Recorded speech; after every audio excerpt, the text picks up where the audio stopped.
Good evening and welcome to the November 19th, 2019, 6 p.m. annual organizational meeting of the School Board of Alachua County, Florida. Will everyone please stand for the pledge? I pledge allegiance to the flag of the United States of America and to the republic for which it stands, one nation, under God, indivisible, with liberty and justice for all.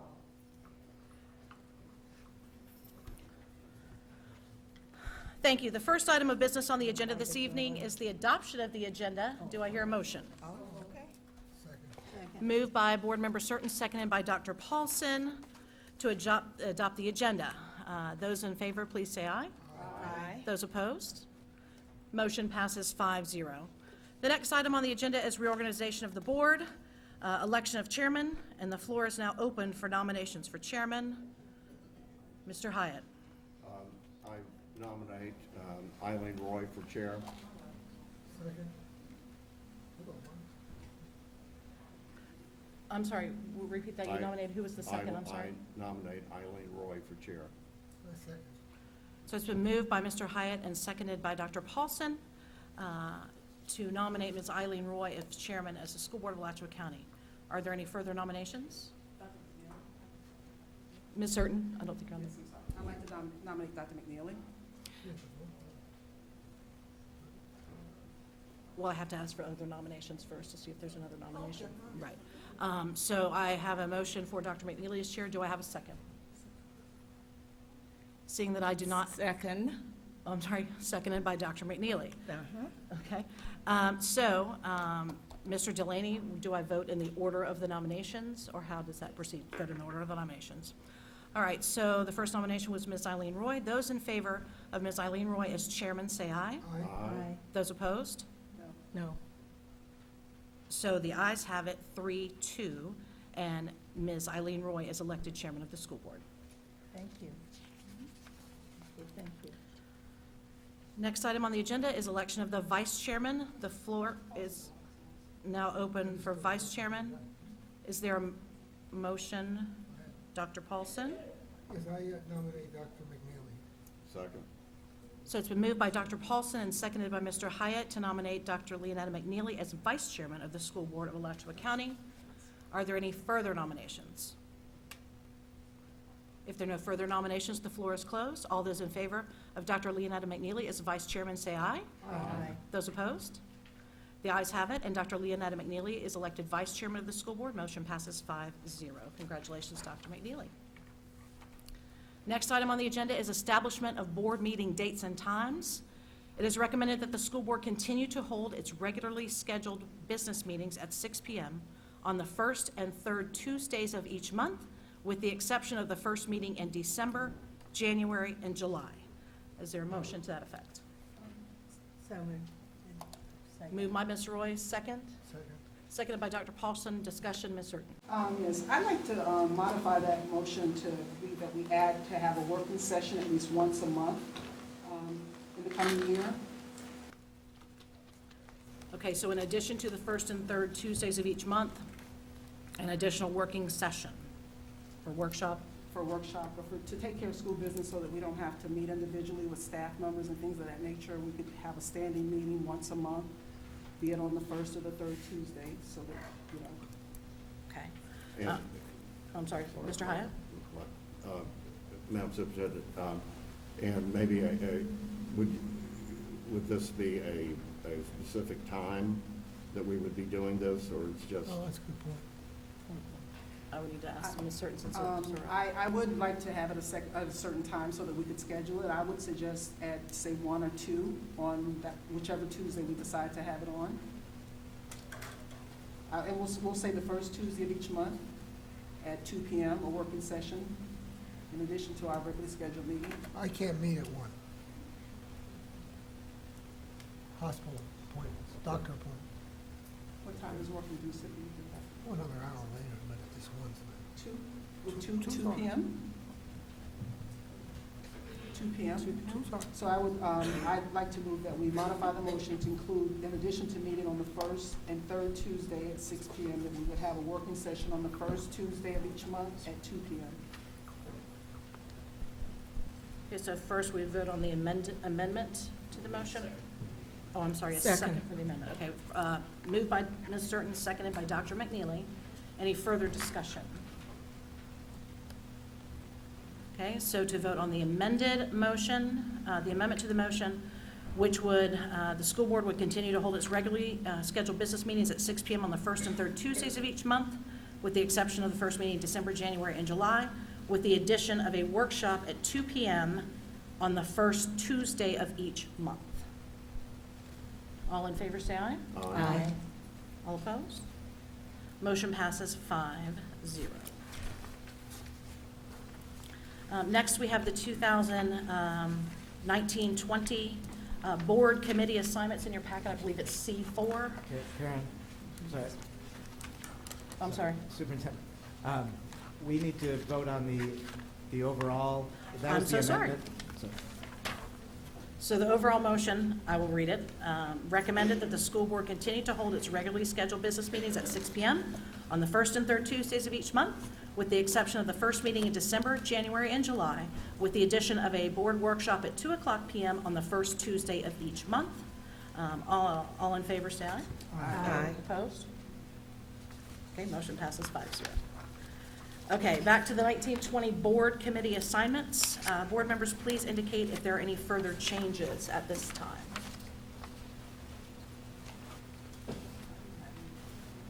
Okay. Seeing none, is there a motion to approve the 1920 committee assignments? So moved. Second. Moved by Ms. Roy, seconded by Mr. Hyatt. Any discussion? All those in favor say aye. Aye. And motion passes 5-0. Next item on the agenda is board member travel. The Florida Legislature has implemented new requirements for out-of-district travel for district school board members. Any travel outside the district by a board member that exceeds $500 requires prior approval by the board to confirm that such travel is for official business of the school district and complies with the rules of the State Board of Education. Any request for travel outside the state must include an itemized list detailing all anticipated travel expenses. Attached, there's a list there in item 5 of upcoming FSBA meetings, which are the standard conference times in December and June. So it's recommended that the list of upcoming FSBA meetings be accepted as presented. So, Second. Moved by Ms. Certain, seconded by Ms. Roy. Is there- I have Madam Superintendent, I'm certainly in favor of all these. We would be able to, as the year goes on, more trainings present themselves, could add those individually, correct? Of course, these are the standing FSBA meetings in December and Okay. June. Thank you. So at any time, then that would come back to the board. Okay, Yes, thank you. Any other discussion? All those in favor say aye. Aye. Any opposed? Motion passes 5-0. The next item on the agenda is the renewal of agreement for professional services for our school board attorney. And I recommend that the school board renew the professional services agreement with Dell Graham PA Law Firm for 1 year with no increase in hourly rates. So moved. Second. Moved by Mr. Hyatt, seconded by Ms. Roy, to renew the professional services agreement with Dell Graham PA Law Firm for 1 year with no increase in hourly rates as presented. Is there any discussion? I have a question. I Sure. noticed that, is there like a standard, in accounting firms, periodically firms are changed, and we've had the firm since 2009, it looks like from that. Is that just kind of the norm that you stay with one firm for an attorney, or how's it? I serve at the pleasure of the board. Certainly, the board could do a request for proposal or put this out if they would like. I think my predecessor, Jim Lang, was the board attorney for 25 or 30 years for a different law firm. But that's how we got the work in the first place, is that we responded to a request and the board selected my firm over the others that applied. The board's welcome to do that anytime it would like. Ms. Roy?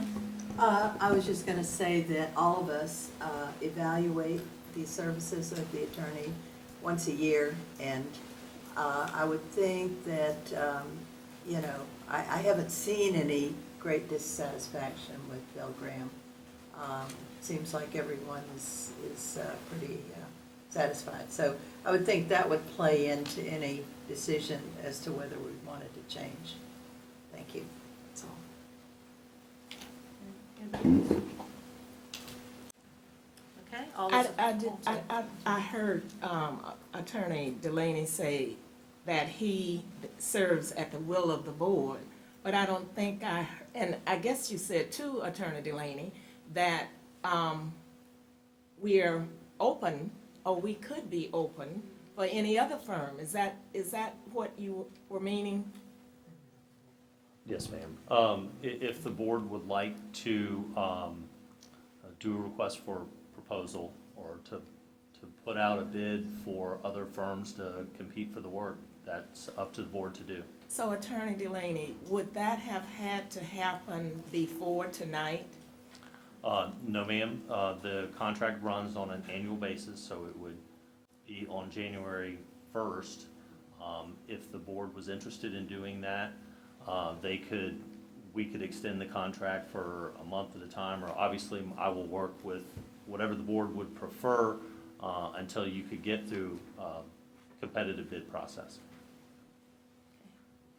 Inasmuch that we've never done that, and I heard Attorney Delaney say that Attorney Lang was with this board for 25 or more years, we probably don't even know what to do at this point. Right, Dr. Paulson, and we do have Mr. Hackett here that could talk about the purchasing process if that's what you wanted. I think Eileen and you and I have been through this process, right? I've been We went through it with Mr. Delaney. Yes. Right. That's how my firm was selected once Mr. Lang retired. Yeah, and I was just, you were here before me, and I was here 2 years before Dr. McNeely. And so, yeah, he went through, and it went through about 4 or 5 firms, made presentations. Mr. Hyatt? My evaluations, as is true of all board members, they're all public record. And I feel like the board has gotten exemplary service, proactive service from a firm that is a leader in the field, that participates in state and national organizations that specialize in education law. It's not a field that is, in other words, we don't have people doing education law having ads wrapping around a bus. We don't have a lot of folks that do that. And I think when we have a firm, and of course our main counsel has been Mr. Delaney, but there are other folks in the firm that also provide quality service. I see, again, this is just from, you can read any of our evaluations over the years, I see no reason to seek a change. Just to clarify, I didn't ask the question because I wasn't pleased with Mr. Delaney's service. I asked the question because it said on here that the contract is up for renewal. But you don't have to be displeased with someone's service to change providers. So that, I just asked the question because it hadn't come up since I'm new here. And all of the times that I've been following board type things, we've had the same attorney. So it wasn't like I'm trying to disparage the Attorney Delaney, that's not it at all. I was just asking how the process goes and how often does it turn over. I mean, I work for an organization and we change audit firms usually every 5 years. It wasn't because we were displeased with them, it was just that we change firms so that you don't get so familiar with someone and that things don't kind of go right, you know, or go as well. So it wasn't that I wasn't displeased with the service, you can change just to get a new set of eyes on things. Any other discussion? Mr. Superintendent, there are people standing and there are seats available up front. Everyone, there are some seats, and there's actually some seats in the middle, some of the middle sections as well.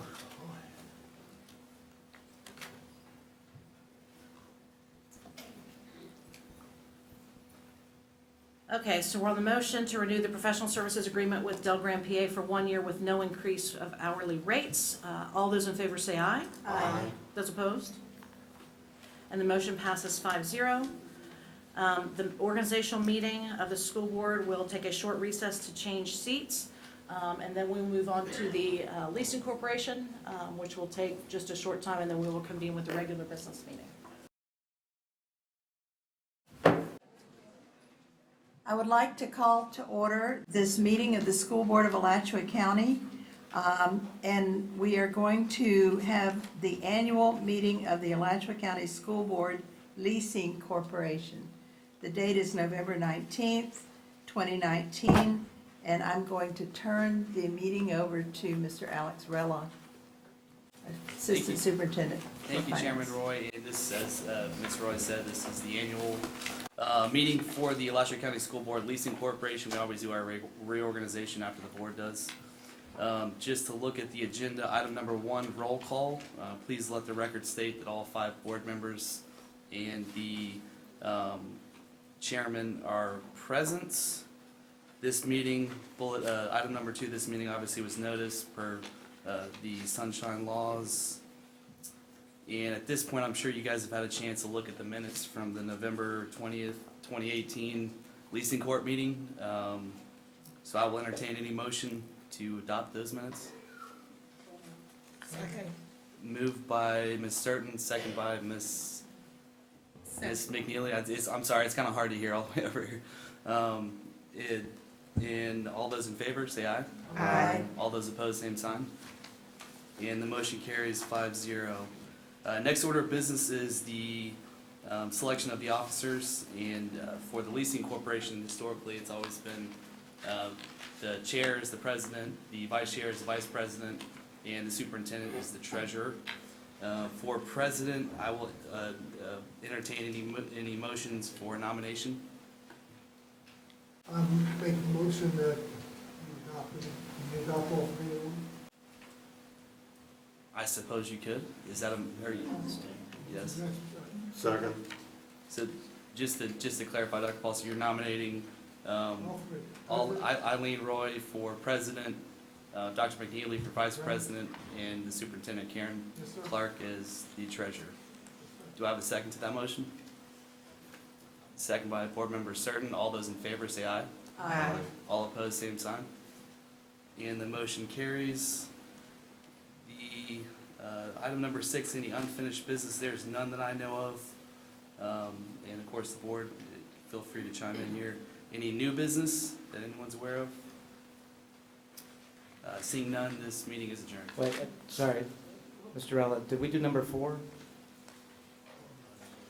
Oh, I skipped right through that. The financial report, you're right. See, I'm not as good at this parliamentary procedure as some of the seasoned politicians we have here. I am very happy to report to the board that all of our COPS lease payments are all current as of June 30th, 2019. And I lack a gavel, but this meeting is adjourned. Adjourned.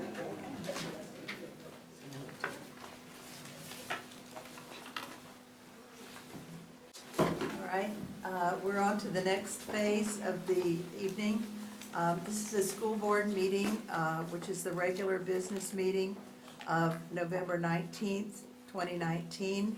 I'm calling this meeting to order, and the first order of business is the adoption of the agenda from the previous meeting, November 5th. Is there a motion to approve? So moved. Second. Any discussion of the minutes? No, Oh, yeah, agenda. I'm sorry, I thought, I'm sorry, I'm new at this. Okay. I saw Dr. McNeely frowning. I'm sorry. Okay, sorry. Is there a motion to adopt the agenda? So moved. second. It's been moved and seconded that the agenda is adopted. Is there any discussion? I'd like to pull consent agenda item F1. Okay.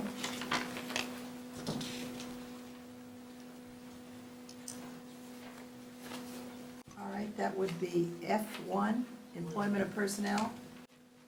Okay, let's make F1,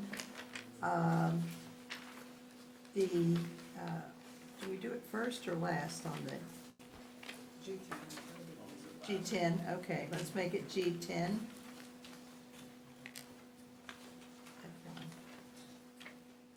All right. Does that need a second, Mr. Delaney? Okay, thank you. Okay, all right, did we vote on that?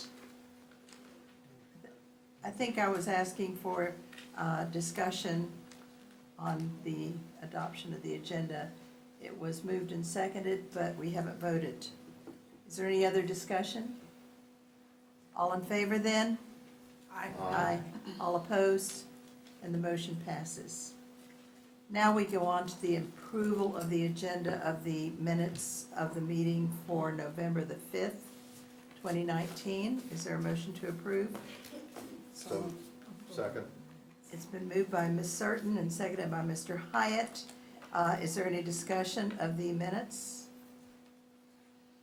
Hearing none. All in favor? Aye. Opposed? Hearing none, the motion to approve the minutes has passed. Now we are at board member superintendent announcements, and I see Ms. Certain slide, is that on? Oh, yeah, my light is on. It's from something else, but I do have some comments. Okay, Thank you, Mr. Chair, Mrs. Chair, Ms. Roy. And to the audience, I reserved my comments during the equity meeting because I wanted the citizens to have time to comment before they left, and we were on a really tight schedule. I felt like I had a Howard Dean moment there, like I was being yelled at, and I don't know about the citizens, but I was really put out by Ms. Freeman. I'm just gonna say that publicly. My mother used to say, you act up publicly, she scolds you publicly, but I felt like I was screamed at. And it's all right to have passion for something, and when the citizens are not pleased with something, we as elected officials have to hear them and be respectful of them. We don't have to like what they say or whatever, but we should be respectful of them and not feel that they're imposing upon us when they come to give their feedback. This body is a little bit different from the other elected bodies that are in our county. And I think that we probably should have some sessions where we maybe educate the public on, and the citizens of our community on how best to interact with us to affect change. And there's one thing that I do know, and I've read in books. I'm young, and we're starting to fight battles that I didn't think we would have to fight, so to speak, in my lifetime. But no change comes usually unless the citizens advocate and they push. Right now, we have our fellow educators that are lobbying, protesting, pushing against a system that they don't feel is serving them correctly. And I don't hear anybody speaking negatively of them.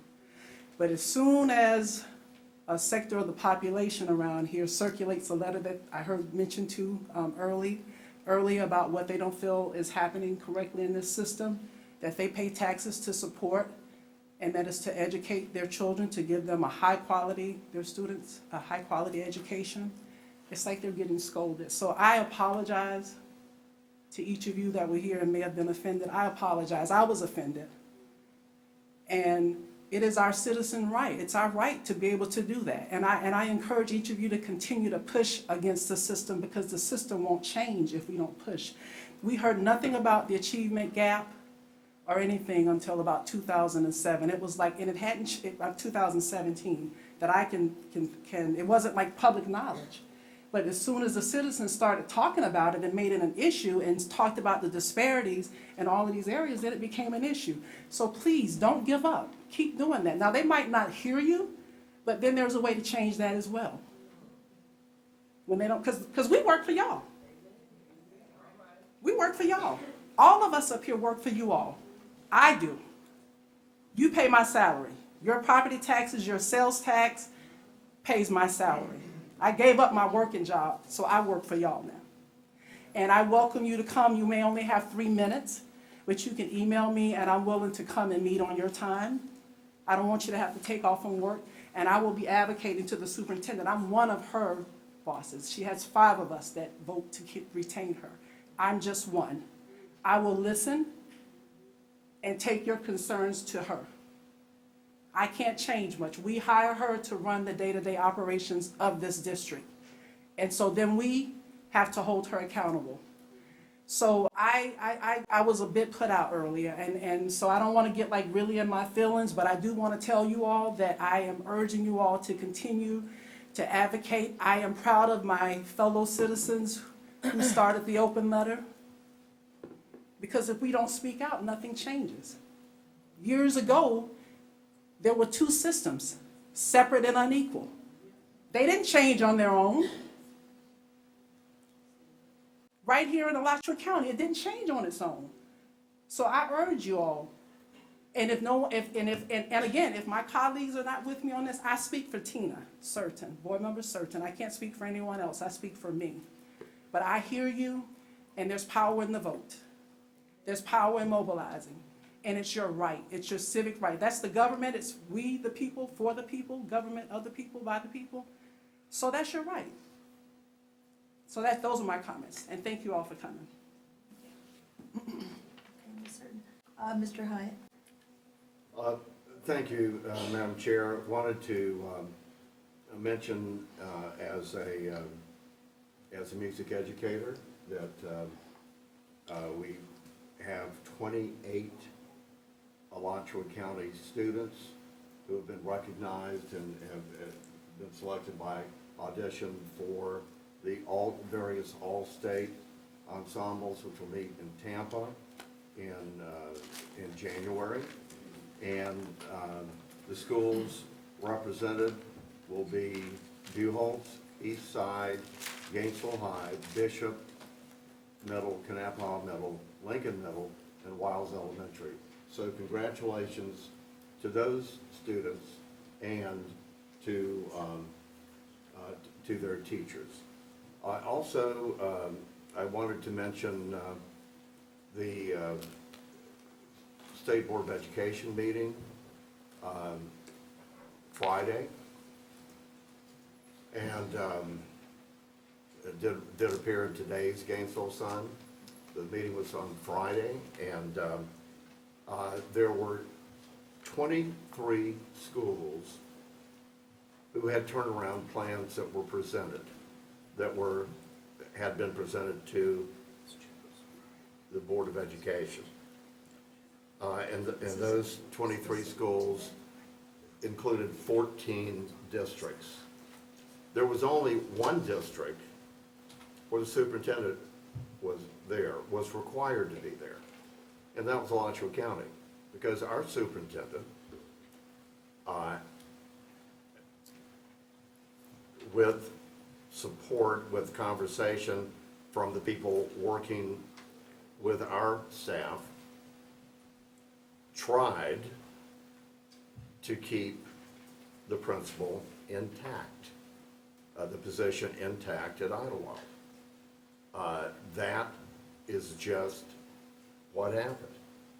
And the fact that the other 13 superintendents, they weren't there because they just said, oh, we'll change principals. That's it, done. So I think it's fair, absolutely, for anyone to agree with the superintendent's position. I happen to, of trying to keep the principal. And anyone is free to disagree.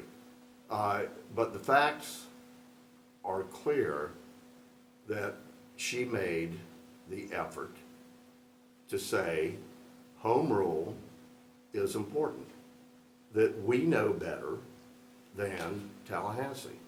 Now, some of you reasonably could think Tallahassee knows better. That's okay. That's a position that we can have different views on. But what I wanted to emphasize was the intent and the effort was put behind keeping the principal where she was. So, thank you, Madam Chair. Sir. Dr. McNeely? Thank you, Madam Chair. I'm looking at the audience tonight, and many of you I know and many of you I do not know. But I am so thrilled that we have a packed house tonight. And I'm hoping that this is, if it's your first time, welcome. If it's not your first time, thank you for coming back. But I am sort of like what a colleague said earlier. We need you. We must have you. And so many of you have stopped me in some funny places in Alachua County to talk to me. And I won't name those places. But I always want to hear your voices. It's important. And because I stay up until 4 and 5, I don't like calls at 8 in the morning, but I will accept those as well. Once I get going, once I have the momentum, you can believe that I'm going to do everything in my power. Now, let me emphasize this. I do talk to the superintendent every other week privately, and I always bring to her attention things that I've heard, things that I want changed, things that I would recommend. And I'm going to do some recommendations tonight based on what our former chair just said about the state board meeting. I cannot go home without speaking about the state board meeting, which I attended also, not just the superintendent, but I was there as well and was advocating for the intact position to remain. But I'll talk about that later. I just want you citizens to know that you are important. You make up everything. Some of you have children in our school system, some of you don't. But for the mere fact that you're here to either listen tonight, learn from us, or either chastise us, it does not matter, because it is your right. Now with that, I'm going to hush because I'm coming back, and I don't have 3 minutes like you all do. So I will come back later and say what I need to say, as important as it is.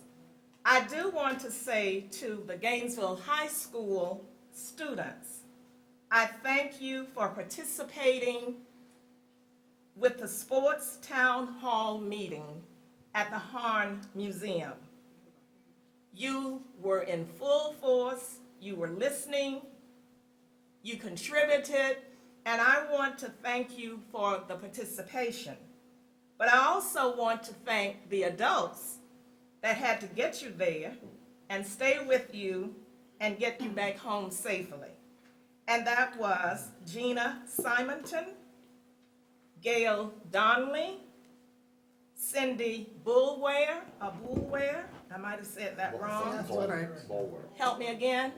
Bullware, thank you. Paul Brown, and definitely Coach McNeely. I couldn't go home without saying that. On November the 8th, many of us participated with different presentations from different schools because we were celebrating and recognizing the service of our veterans. And so early morning, I was at Hidden Oak, smiling and trying to figure out where to park, because there's so many parents and students at Hidden Oak. But the fourth graders annually put on an excellent program to honor our veterans. So thank you, Hidden Oak fourth graders. Well, as the day went on, I went to Idlewild, where those students who were fifth graders had a robust group of students who sang and spoke. and I thank those students at Idlewild as well. So, Madam Chair, I am going to hold off because I do want to come back and talk about some of the comments I heard in the equity workshop and concerning the Academy of Health Professions. And then I'm going to also talk about a recommendation that I've already spoken to the superintendent about, that I'm hoping that it will catch on and it will have traction, and that we as a body will make that happen. Thank you, Madam Chair. Thank you, Dr. McNeely. All right, well, I have a few things to say. Oh, is your light on? I'm sorry. Go ahead, Dr. Paulson. I didn't hear the same thing from Mrs. Freeman that my fellow board member heard. What I heard is that we need to be together, or you're not gonna have public education. You think you're gonna make change? You make change and there's nothing to make change for. I'm telling you that I've been preaching this for a long time. Yeah, trying to get change done. But I also didn't hear Mrs. Freeman. We're lucky to have Mrs. Freeman. She is a dynamo. She works hard. I heard her say that she welcomed input from people in this audience tonight. And I didn't hear her mention anybody by name. We don't need to be fighting amongst each other. Go ahead and keep fighting. And then you'll wake up one day and people like Corcoran and them are gonna have public education ruined. He doesn't want any more taxes, public taxes, because he doesn't want any more public education. He said he wants less than 60,000 students in public education. 60,000! Now what do we have to do to tell you this? And you sit there, keep fighting among everybody. Keep these fights up. That's what she was talking about. I ain't mentioned anybody by name. We had you mention her name. We don't mention each other's name. Excuse me, sir. Sir, please have a seat, sir. Please have a seat. Please have a seat. And they're not talking down here, telling you that we are fighting for public education. Do you mind if I say one time, get up here and say this? I've been preaching this. People are trying to destroy public education. Alachua County, excuse me, let me finish. No. Forget it. You know something? You come in here and you want to fight, fight. Or we could sit here and work together. There you go. There you go. Come on. Come on, louder. No, Louder. Go ahead, louder. Yeah, well, I'm trying to. You're the one who stood up.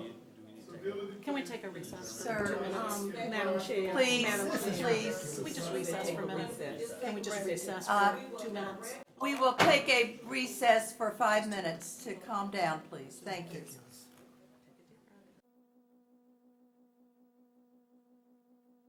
Everyone, could you please have a seat? Please have a seat. I think we've had a little break and hopefully civility will reign. I need to ask everyone to have a seat. Pardon me? I was just to suggest everyone have a seat. Yes, everyone, there's seats up here and in the second row here. Yes, plenty of seats. If you have seats near you, would you raise your hand so that the people in the back could have a seat? That would be nice. Thank you, thank you. Thanks, everyone. Okay, Dr. Paulson was speaking. Had you finished, Dr. Paulson? No, just telling you, again, we're fighting for the survival of public education. That's what I'm trying to get through to people. Thank you. And we gotta do it together. I think everyone has said we have to work together. Thank you. Anyone else? I'd like to say something first. I had a couple of things I wanted to mention. I wanted to say what exciting things are happening at Howard Bishop Middle School. Students at Howard Bishop Middle School are working with community members and scientists from the University of Florida to select real-life problems, real-world problems, and envision scientific solutions. All seventh and eighth graders in both major program and the academy meet with a mentor every week in the media center. And they discuss how to deal with problems like global warming, curing cancer or fighting cancer, how to create a wall-mounted wind-powered generator that can sustain power during and after a hurricane. These are exciting adult problems that these seventh graders are dealing with through this project called Exploravision. And it's part of a national science foundation. So we want to thank the 30 professors from the University of Florida, scientists from the Moonshot program, and a number of UF student groups, scientific groups, have been communicating with the Bishop students to provide them accurate and realistic information. I think this is just wonderful. I also wanted to mention that several of us attended a Veterans Day program, Ms. Surton and Mr. Hyatt and I, at Oakview Middle School, which we go to every year. Fabulous band and very moving speaker. In fact, I think I saw the son of the speaker, who is the mayor of Newberry. He was fabulous, yes.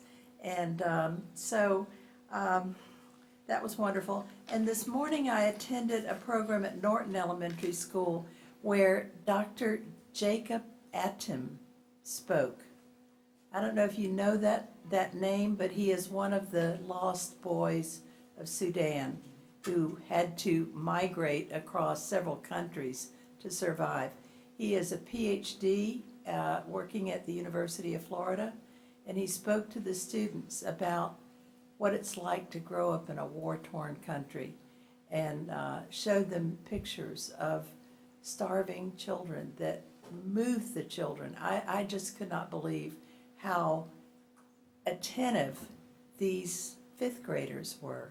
They had read a book called A Long Walk to Water, and you may have heard of this, but it's a very moving story of how these children survived the civil war in Sudan. So we have one of the famous lost boys of Sudan who were adopted by American families and grew up here and got an education and now are speaking to groups all over the world. So that was a real, I'd heard him before at GHS too. And it's a very, very moving presentation if you ever get a chance to hear Dr. Atim, I think it's pronounced. All right, and I have one more thing to say about what has been spoken about already, and that's Superintendent Clark. I would like to thank Superintendent Karen Clark for the robust support of Idlewild Elementary School and her efforts, heroic efforts, to retain the principal there as part of the district turnaround plan. That school had to have a turnaround plan. And Mrs. Clark felt that keeping the principal there was the best solution. Ms. Clark and her team had been led to believe that due to the student score improving at Idlewild last year, that the principal would be retained as part of the turnaround plan. It had been documented that Mr. Dustin Sims, the Commissioner of Education's designee from the Florida Department of Education, had assured Mrs. Clark and her team on at least 2 occasions that he would support her decision to keep the present principal in place. He said, "I will support you to keep the principal there." And so we did not replace, or superintendent did not replace the principal in the summer. She kept her because she thought that she could stay. However, and just to say what's more, the Department of Education team had visited Idlewild 5 times this year and never said anything about replacing the principal. Unfortunately, when Mrs. Clark presented her appeal to the state, which Mr. Hyatt mentioned, when Mrs. Clark verbally presented her appeal to the state in person last Friday, the only one of all the superintendents in the state who were getting the same news, Mr. Sims kept quiet and did not voice his support that he had promised when the Department of Education reversed his assurances and demanded the removal of the Idlewild principal. This was quite a blow to the district. Mrs. Clark fully supported the retention of the principal as the best option for the students, the faculty, and the school. It's extremely unfortunate that the district has to replace a good principal in the middle of the school year. This will hurt kids. So despite Ms. Clark's best efforts, the disruption of Idlewild can be laid squarely at the feet of the Commissioner of Education, Richard Corcoran, and his Board of Education. They are to blame for removing, yes, they were to blame. Thank you. Excuse me.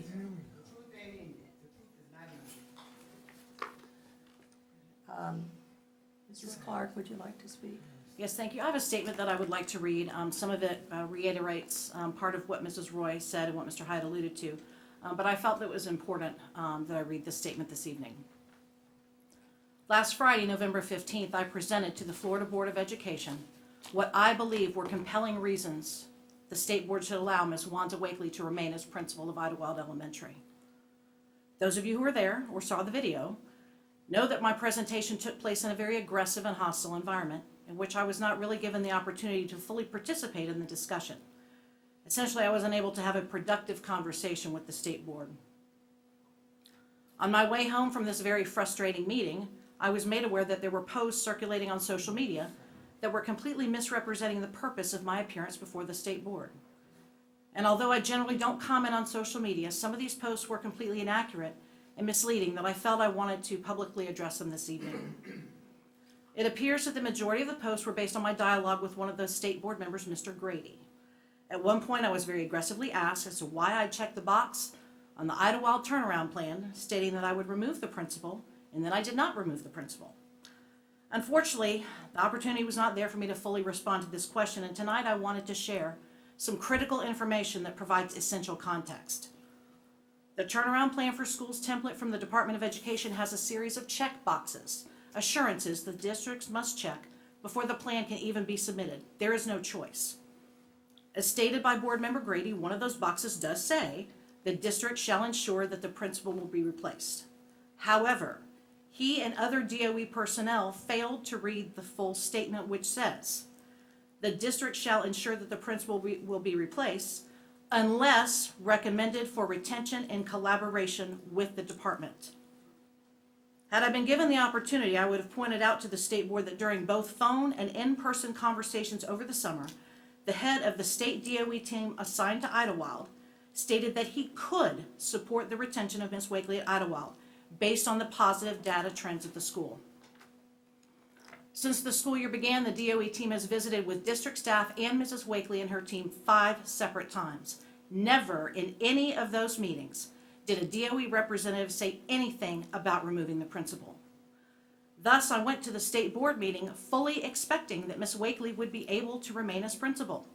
My presentation of Idlewild's data trends fully supported my rationale and recommendation for her to remain at Idlewild.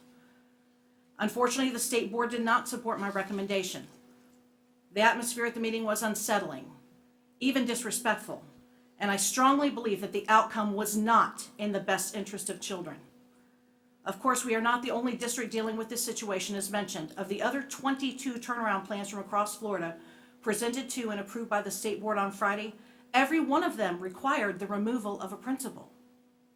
And as difficult as this meeting was, it was very frustrating for me to hear that after the board made its decision, there were comments on social media falsely claiming that I did not support Ms. Wakely's retention and that I had misled members of the community about that. Those statements are absolutely false. We are all acutely aware of the negative impact of misinformation, spread through social media, but I'm particularly concerned that these misrepresentations have the potential to add to the emotional distress in our Idlewild school community. And that's why I'm speaking about this tonight. Students, families, staff, and other members of the Idlewild community are dealing with enough uncertainty without having to wade through and wonder about information circulating about their school and Mrs. Wakely. To counteract any information or to answer any questions, I am making members of our district staff available to anyone, parents, community members, staff members, and I also know that our board members are happy to respond or refer those questions to me as well. Ultimately, I disagree vehemently with the state board requirement to remove Mrs. Wakely.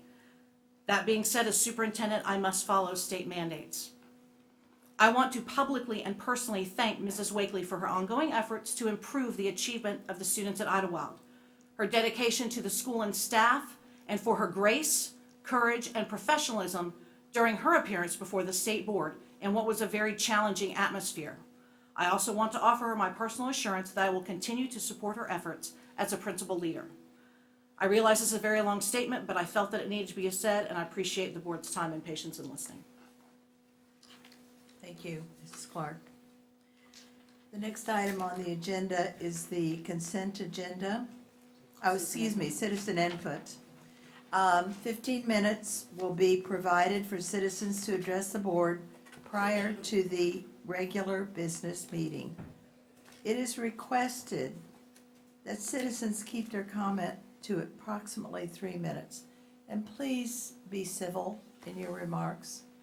When someone just said, "The truth is not in you," to me, that's offensive. And I hope that we won't hear more comments like that. Thank you. Our first speaker is Ms. Meg Niederhofer. Niederhofer, that's right. Thank you. Thank you very much. I'm here speaking as the president of Women for Wise Growth. We adopted racial equity in our mission statement because we believe in equal access to opportunity. And we were most shocked by the educational statistics that came out of the Friendship Sevens Equity Report. Obviously, the policies of the past have not rectified our historical legacy of prejudice and social neglect from the eras of slavery and Jim Crow. We'd all like to believe that we've been doing things to make a difference, but the facts we heard during the equity plan meeting make it pretty clear we are not solving the problems that face Black students. In fact, the data indicate that they may be trending in the wrong direction. I know that's hard for everyone to hear because we know everyone in the education system tries hard, but we're moving in the wrong direction and we have a terrible problem. When the equity report was delivered, it became pretty clear that Black parents and leaders had been telling us these truths for a long, long time. We have to make change, and you are the ones that have the power to make real change happen. You have to make change to get change. The Women for Wise Growth support the concept of creating a Citizens Advisory Board for Equity in Education. Who might be good to serve on that board? Representatives from the NAACP, the Educational Task Force of Gainesville for All, surely the parents of Black students, and perhaps the principals from Caring and Sharing and Resilience charter schools. I hear your frustration with the state. I agree that charter schools have siphoned money away from the public education system that we've worked so hard to build. But these two schools have successfully served Black children, and the school board and all of us need help. They have wisdom to share with us. So we recommend to you that you create a Citizens Advisory Board on Equity and that you consider special spots. To make change, you have to make changes to get change. So in summary, we're counting on you for leadership. Black students need more resources expended on their education to make up for the past injustices that got us to this point. So let's do it. Thank The you, Ms. time is Niederhofer. now. Thank you.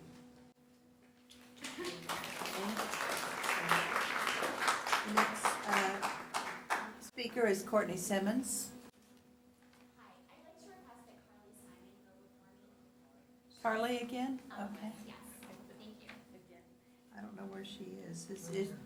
I mean, I don't know. I'm in where that stack. Your request is. I did, I'm in the stack. Oh, you are? Yep. Because I got 20 of them here. So. Go I'm ahead. in there. So I'm one of the authors of the open letter, and I think before we begin, you should understand that this letter was written prior to the state decision. It just happened to be interesting timing when all of these things came together. I'd like to read the open letter because I'm sure some people have heard quite a bit about the internet and the letter distribution. So I do want you to understand that we have had this letter signed by 622 members of the community. 89 asked to be anonymous. So to begin, greetings. We write as a group of citizens, Alachua County Public School parents, community leaders, public education advocates, and taxpayers to initiate a dialogue, name our concerns, and to request that meaningful participation be included in equity in school governance. We are disturbed by academic performance at district schools, especially those of Lake Forest, Williams, and Idlewild Elementary Schools, each of which have been identified as schools in need of intervention by the State Department of Education. We are concerned about district structures to all of our schools. According to the Florida Education Commissioner, this situation is at a level of crisis. For each of the above-mentioned schools, the district has indicated in its turnaround plan that it will ensure that the district leadership team, which includes the superintendent and district leadership, has an integral role in school improvement. Additionally, the turnaround plan states that the district will dedicate a position to lead the turnaround effort at the district level. We ask, who is this person that holds the position of dedicated leadership for the turnaround effort within this district? We believe that the problems associated with the schools in need of intervention reflect a systemic failure from the Central District Office to administer and support these school communities. With regard to governance, the Superintendent Karen Clark, the Deputy Superintendent of Schools Donna Jones, Elementary School Supervisor Kevin Berry, the Director of K-12 Curriculum Jenny Wise, and the Director of Research and Assessment, Jeff Charbonnet, are each named as Central District team members who are responsible for supporting, overseeing, and managing all schools in need of intervention, in collaboration with each school principal. What is the strategy of this team? Moreover, was that strategy conceived with parent, community, and stakeholder dialogue? Together, we all bear responsibility for our students' education. We ask for a public conversation in which the district introduces this team to our community and describes the efforts taken to date to comply with the state plan. We ask for meaningful participation. Finally, we firmly believe that interventions for the schools that most need our attention and support for all schools is fundamentally an issue of equity. How then does the district's plan related to intervention and the district's plan for equity overlap? Ms. Simon, your time is up. Can you quickly finish? I'll keep going at the same pace. How about that? It's as quick as I go. What's that? Our schools in need of intervention are demographically composed of majority African American population, many of whom have constrained financial resources. I'm sorry, there's quite a bit left. You know, they can read it on the internet or some other place, but we have 20 people waiting to speak, so I'm asking to Okay. stop. Thank you. Okay. Thank you. We've heard from you before this evening. Thank you. That's all right. That's all right. Ms. Simmons, Courtney Simmons, do you want to speak now? Hi, I believe there were sh- about 3 sentences left to the letter, so it's unfortunate. I'm sorry, pardon me? I believe there were about 3 sentences left to the letter, Oh, so it's okay. unfortunate that that interaction If you just want to finish happened. it, that's fine. I am on timer. I have my talking Okay, points. okay. My name is Courtney Simmons, and I have been involved in the open letter writing campaign to the school board. And as Carly mentioned, we did start this about 6 months ago because we were looking at data and recognizing that the improvements with the equity plan, we didn't feel like they were being addressed urgently enough. Over the past few months, I've spoken with many parents, community leaders, and elected officials. I want to focus on the things that I've learned and what I believe to be true. We all want the same thing. Every single one of us in this room wants the same thing for the students, to be reaching their individual potential. No one goes into education, not teachers, not board members, not superintendents, not support staff, because they want to hurt students. We all want the same thing. One of my reasons for initiating the public letter was to gauge how many people are feeling shut out, and want to also urge the leaders in the community to take more aggressive action to make improvements, especially regarding the achievement gap. I want you, the board, to know how easy it was to get, how many signatures? In 72 hours. This is a community that cares, more so than in any of the other places I've lived as an adult. For example, we vote to raise our own taxes because we know that we can't depend on the state to properly fund education initiatives. We financially support over 30 charitable organizations in this community that provide good work for students. We volunteer, we mentor, we coach, we drive kids from one end of the city to the next so that they can attend the programs that are right for them, above and beyond every day to improve the educational outcome. I also want you to know how hard it was to get the number of signatures. Some of the feedback I received directly is that the school district employs over 4,000 employees, and they are afraid of employment retaliation.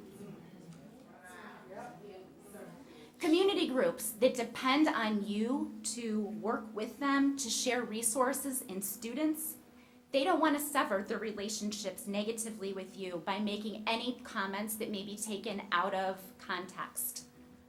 Student retaliation. Parents are afraid that their kids would be treated differently in their classrooms and by their teachers if a parent was to sign this letter. So we tried to address this option and sensitivity of these groups by providing an anonymous option. We, the citizens, want to work with you.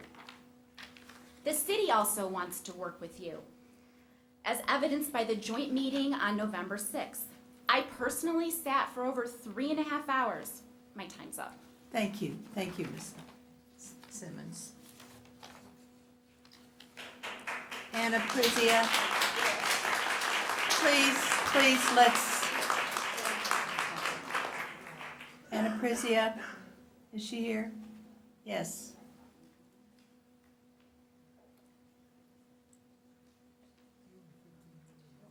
How are we doing on time, Mr.? 3 more minutes. I'm going to take my time to read this letter because it seems like it was really important. Our schools in need of intervention are demographically composed of a majority African American population, many of whom have constrained financial resources. What district policies related to educational access and equitable resource distribution have been established to ensure proportionate student outcomes across race, class, and neighborhood? We are excited about the opportunity to dialogue presented by the Equity Plan Update Workshop. We expect that this meeting will elicit deep conversation and collaboration with stakeholders. In addition, we request that the school board, 1, review and formally respond to the proposed Educational Equity Steering Committee bylaws and structure within 1 month of receipt of this letter. 2, convene an open forum within 3 months of receipt that is co-planned and co-hosted with representatives from this open letter to discuss community concerns related to the school's need of intervention, and require all members of the district turnaround team to collaborate. A, the first agenda item of that open forum should be to redress the structure of governance for the equity plan, and B, we expect a robust dialogue to investigate what interventions are currently underway and what new and effective interventions will be incorporated for families to support these schools and all students with disproportional performance. Sincerely, 622 members of the community. And since I have some time left, My friend Jackie volunteers at Williams, and she was told that 89% of third grade students in that mainstream program are not at reading level. 89%. If that is true, that's nearly 90% of children that can't read at a school. If that's true, then I say we don't have a truly public education. That system is broken. How can we say that we're educating our students if 89% of our students in a school do not have their education? There are real solutions to this problem. Districts across the state and country are implementing them. The parents in the community that are here have brought ideas forward, but many of us face challenges in just meeting our families' needs and don't have time to be at countless committee meetings and board meetings. We expect the board and the staff that we pay with our tax dollars to do the research and implement the programs and commit to solving these problems. Having said that, I will risk contradicting myself to say that I do support the Women for Wise Growth's call for a citizen advisory board and our community's call for the same. We do not need to spend 10 years working towards small percentage gains when we can focus resources and time to fix these disparities in just a few short years with best practices that are held with accountability by our community and by you, our board members. Thank you. Thank you, Ms. Prizia.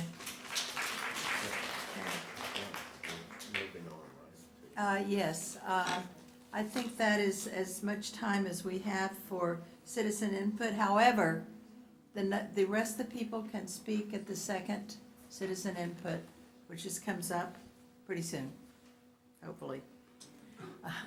We'll try to make it quickly. Okay, the next item on the agenda is the consent agenda, and I'm turning this over to the superintendent. Thank you, Madam Chair. I recommend that the school board approve the consent agenda as described in items 2 through 5. Yeah. Sorry, excuse me. Before we vote, Yes. I actually pulled the wrong item. I should have pulled 5 and I pulled 1. So, Oh, well, I what just, what I would suggest, if I may, Madam Chair, why don't we've got the recommendation, let's get a second. Okay. Or let's get a motion for it in a second, and then we can discuss how we want to. Okay. is there a motion to, I already did. I'll second. okay, So now so we're we're changing discussing. 1 to 5. Okay, when we get to item 10 on the action item, it will be F5, not F1. Correct. Okay. And you have recommended, I was looking at that. and I You So wanna- essentially, I need to change my recommendation. Yes. Mr. Delaney, would it be appropriate for me to just do that? Okay. So I recommend that the school board approve the consent agenda as in items 1 through 4. And then moving 5 to the action item. thank you. Is there a motion to A accept? motion in a second. Yes. Is there a motion to accept? So moved. Thank you. Second. Well, we didn't do the second corrected agenda. Okay, there's a motion and a second. Anyone have any discussion on the agenda, acceptance of the consent agenda? All in favor then? Aye. Opposed? And the motion passes. Thank you. So we'll go on to action item number 1. Mr. Purvis? Madam Chair, board members, employee case 2019-20-003117. The superintendent recommends that the school board terminate the employee effective November 20th, 2019. Is there a motion to approve? So moved. Second. Been moved by Ms. Certain, seconded by Mr. Hyatt. All in favor? Aye. Opposed? The motion passes. The second item, the amendments to board policies related to student assignment, student choice, and exceptions. Mr. Moore? Thank you, Madam Chair. This is the first reading. The superintendent recommends that the school board approve the proposed amendment to board policies 5120.02, 5120.03, and 5120.04 as set forth in the attached documents for advertising, and schedule a public hearing on December 17, 2019 at 6:30 PM. So moved. Moved by Mr. Hyatt and seconded by Ms. Certain. Any discussion on that? We've all been through it. So if there's hearing none, all in favor? Aye. All opposed? The motion passes. The third item on the action agenda is Madam Chair, bid award for project SBAC H1712, Hidden Oak, Talbot, Wiles Elementary School, cooling towers, and pump replacement. The superintendent recommends that the board accept the low base bid of $1,352,724 and the additive alternate number 1 in the amount of $83,651 and award a contract for constructing totaling $1,436,375 to WW Gay Mechanical Contractors. Okay, is there a motion to approve? Also, Second. Dr. Paulson moved and Mr. Hyatt seconded it. Any discussion? I would just say, as a matter of discussion, that this is your half-penny sales tax at work, replacing the broken air conditioners and cooling towers that we've had in place for a long time. All in favor? Aye. Opposed? The motion passes. Number 4, Mr. White? Madam Chair, Construction Management Services ranking for Project A1803, Metcalf Elementary School redesign and redevelopment. The superintendent recommends that the board accept the following rankings: Parrish McCall Construction Contractors, Ulrich Construction, Core Construction, and Allstate Construction. So moved. second.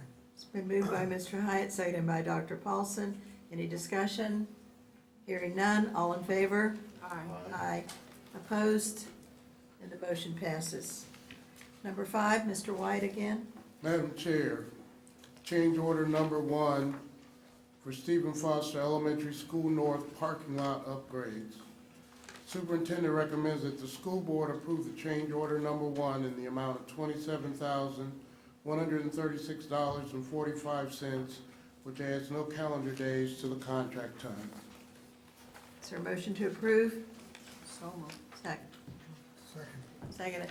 Been moved by Ms. Certain, seconded by Dr. Paulson. Any discussion on that item? Hearing none, all in favor? Aye. Opposed? And the motion passes. 5-0. Number 6, Mr. Purvis. Madam Chair, the superintendent recommends that the school board ratify the 2019 through 2022 collective bargaining agreement for educational support professionals as presented. So moved. Second. It's been moved by Dr. Paulson, seconded by Mr. Hyatt. Any discussion on that item? Hearing none, all in, Ms. I wanted to thank the bargaining teams from both the ACEA and from the district for their hard work and their collaboration on doing everything we can to promote what's best for our employees. Thank you. Thank you. Thank you, Mr. Hyatt. Pardon me? Do you That's see what my they want light? to say. Dr. McNeil. Dr. McNeely, I'm Thank sorry. you, Madam Chair.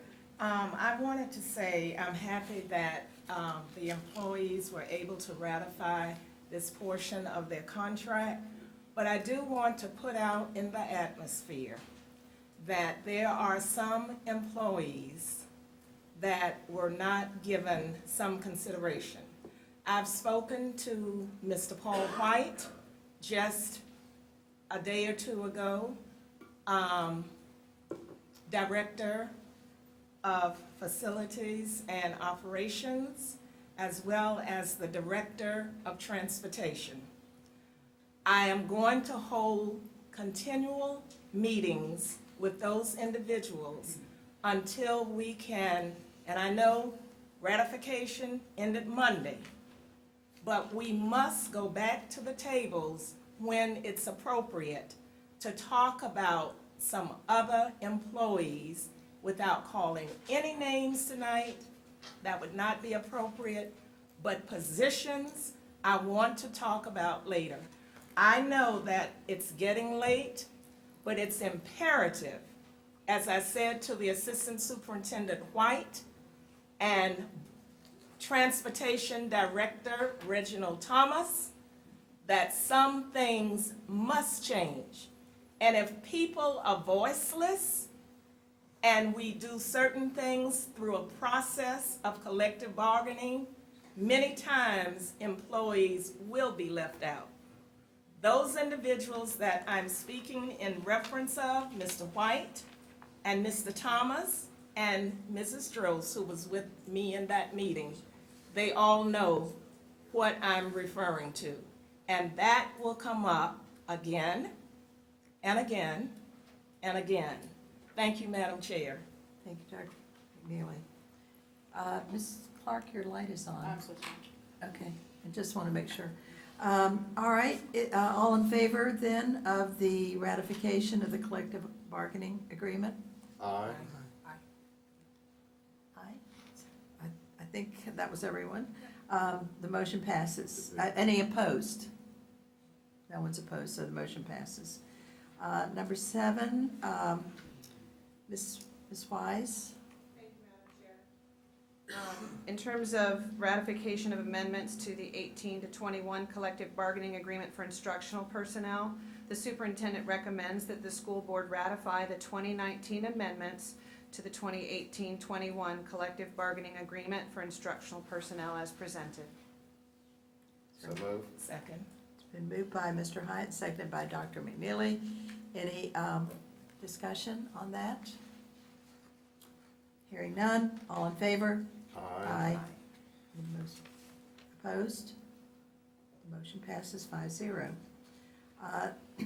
The adoption of the 2019-2020 salary scale, Mr. Purvis.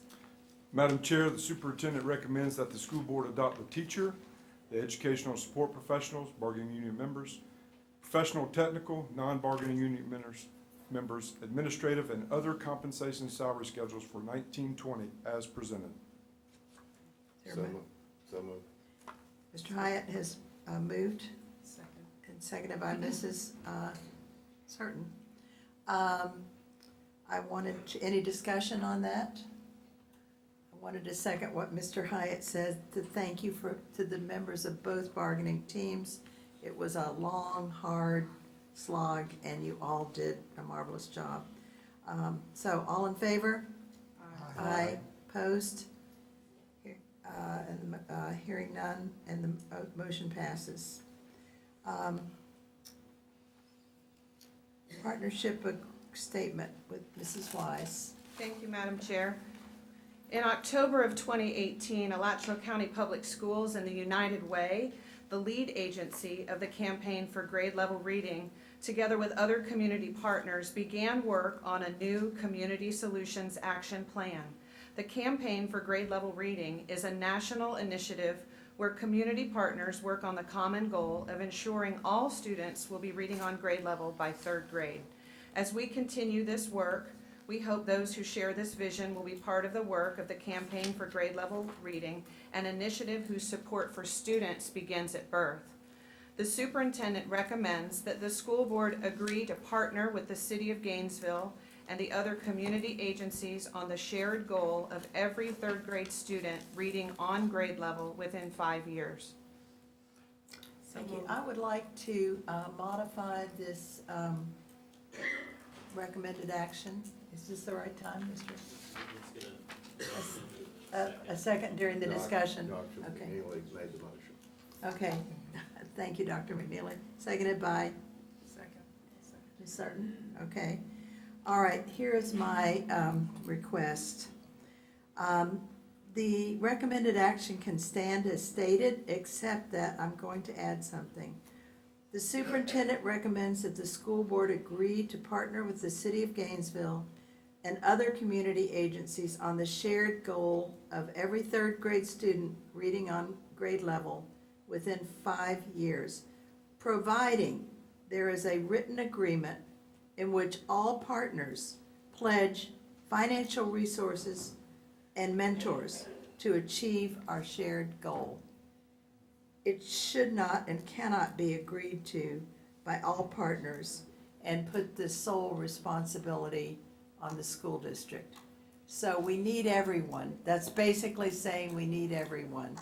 And, everybody's gonna have some skin in the game. Put your money where your mouth is.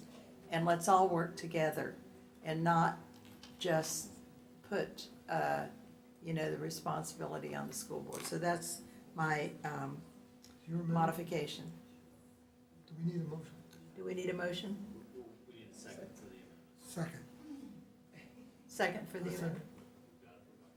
Okay, Have some discussion about the proposed amendment. okay. Dr. Paulson, who moved in the first place? I think you offered. You offered the motion. You offered the amendment. We've got a Okay, second for the amendment. okay. I think Ms. Certain is ready to discuss. Got it, okay, I see. Okay, any other discussion? Ms. Certain. Ms. Certain? Yes. Go ahead. Thank you. I'm not sure I can go along with your amendment, and I'll tell you why. Because the district, we get a lot of resources for, and I've had this conversation with Superintendent Clark. I'm not saying we get all we need, but we get a boatload of money for students that are in low-performing students. The FTE, we get Title I, we get UNICEF, we get a reading grant. We're getting a lot of resources already. I'm not saying that we couldn't stand to use more, but to ask other agencies when this is what we do, and we're not doing it so well, I don't think we ask other people to get skin in the game until our skin is in the game and that we're doing better by it. So we gotta get our ship tightened up, and we get the cooperation and the collaboration with everyone else, but I don't think we ask anybody, any of these other agencies, if that's not what they do. The city is just like us, they're cash strapped. I don't know about United Way, because I'm not sure what kind of funding they have with that, with the grade level reading initiative that they're on, that campaign, that national campaign, but I don't think we come to our partners and say, we'll agree to do this if you put money in the game, when we're already getting a boatload of money. And the amount of money that's going in Title I and for all the other things like that, I just think that's almost, I think that's a little imposition, so. Can I say something? Yes, sir. Thank you. Dr. Paulson? Well, I didn't want to have to say this, but, because we need to work with other governmental agencies like the city, and that's what we want to do.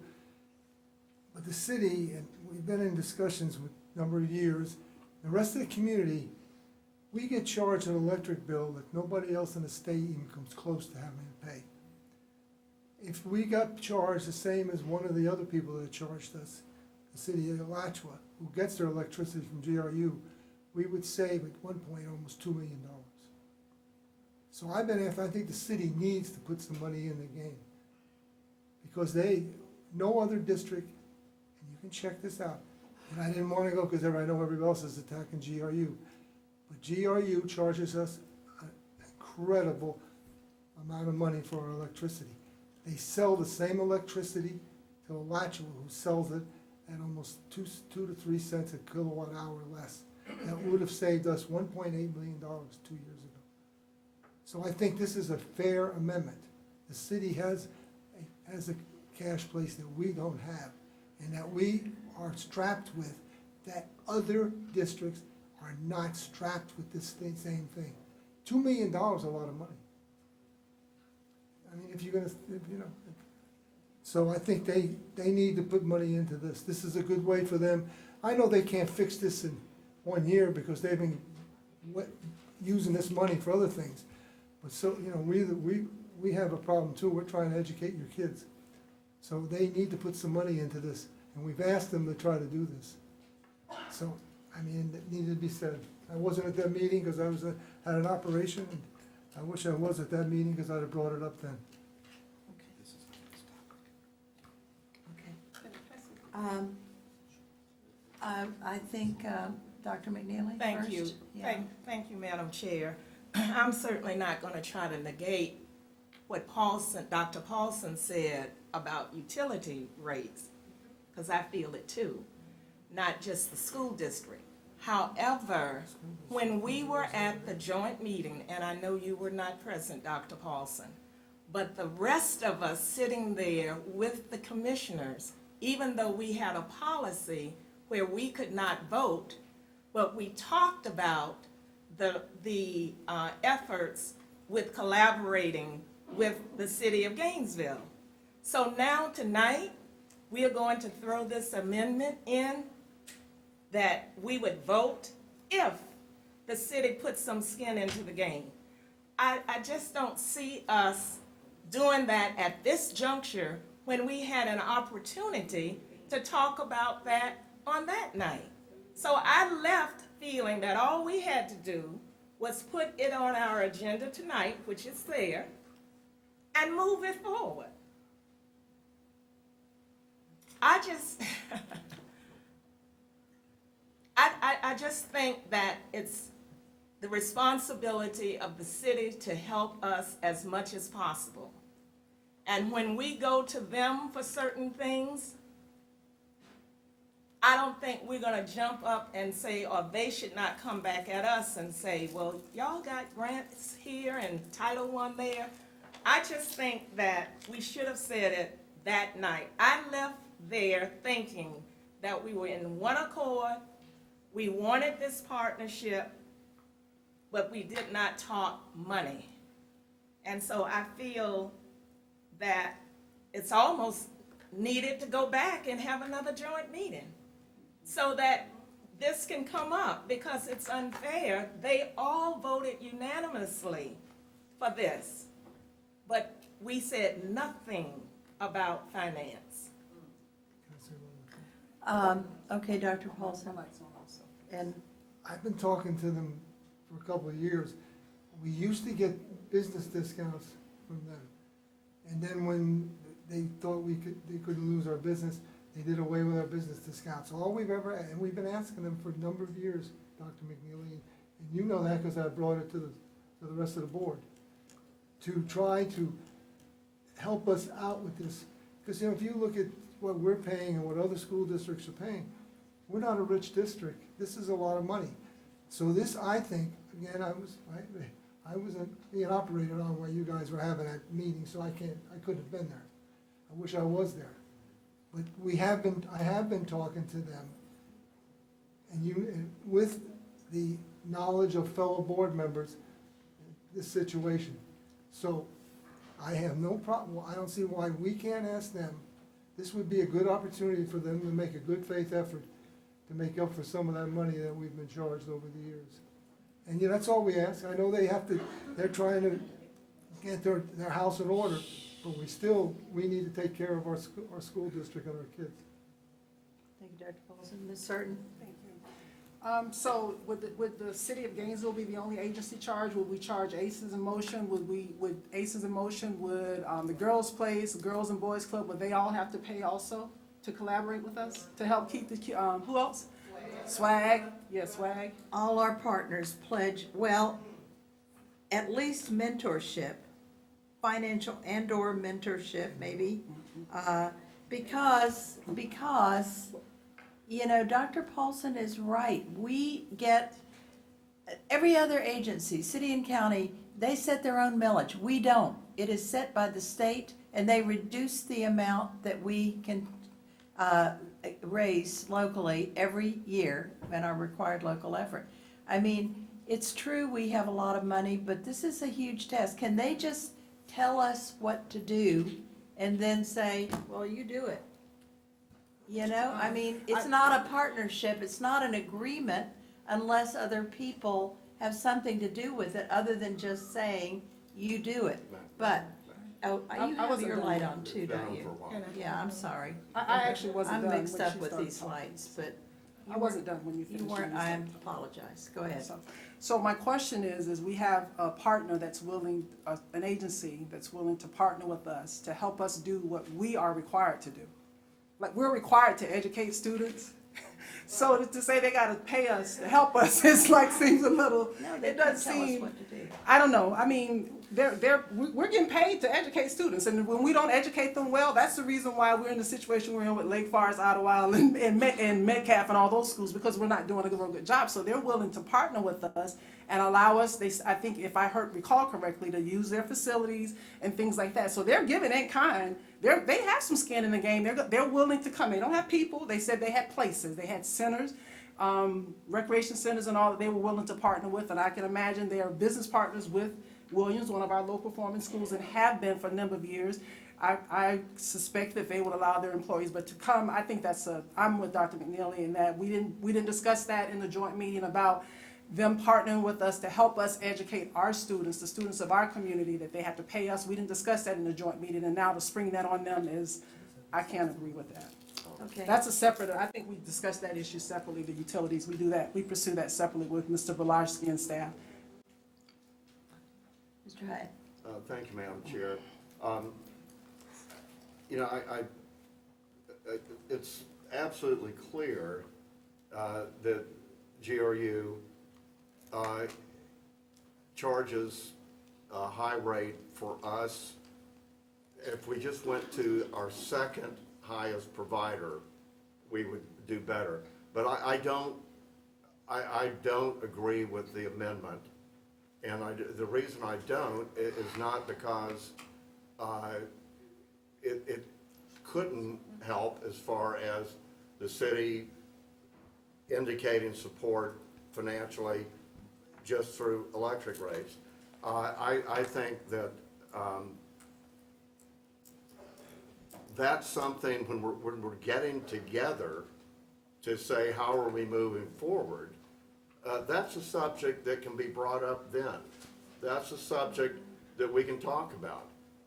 But I think that the commitment of, and not just the city, but United Way and all of the other agencies, the commitment of what we're going to do to, and I know everyone here is for, let's get those reading rates up. That's not in question.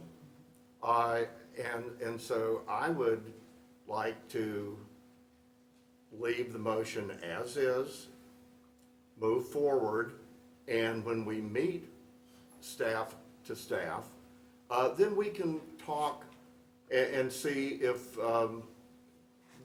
financial considerations are appropriate.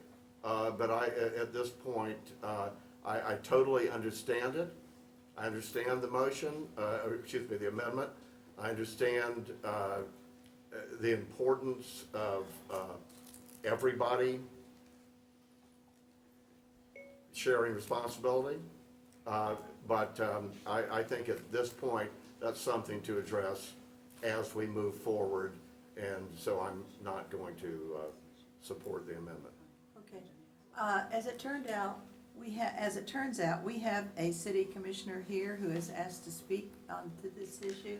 So I think maybe Commissioner David Ariola should speak first, and then we'll vote. It seems like it's not going to pass, but anyway. Thank you, Madam Chair. I Sure. will be brief. I want to thank you for taking this item up. When we had our joint meeting, it was discussed in principle that this agreement is the beginning. And so I think it is a bit premature to get into conversations about where money will be spent, what it's going to be spent on. Those details need to be sorted out over a prolonged period of thoughtful deliberation. What we have to do here is begin. And the reason I don't speak for the full city commission, I'm here on my own volition, but the vote was unanimous because we agreed on the city commission that there is more that we can do as a commission to support the school board and ultimately our students. And that is why I came here today, because I wanted to let you all know that we are here to offer you support. We understand that there needs to be work done outside of the schools with the community and with the city to make sure that we can help you all reach that goal. This is a beginning that I'm very proud of, that I think we should all be very proud of, but we cannot underestimate the size of this challenge. Yeah. And so, you know, you all, I hesitate to speak to another governing body because I'm sure you've all seen how the city and the county sometimes get along when we go on and talk about our different agreements. But I wanted to come up here very respectfully to let you all know how grateful I am that you've taken this up. And however your vote goes today, I just hope that at the end of the vote that you all are supporting this goal and that we are moving forward as a community. Because at the end of the day, everyone here wants the same thing. We want better for our students. Thank you. Thank you. Thank you, Commissioner. Okay, I think, Mr. Wright. is out. Oh, you want to speak to, I'm sorry, I didn't see you, Ms. Johnson. I appreciate it.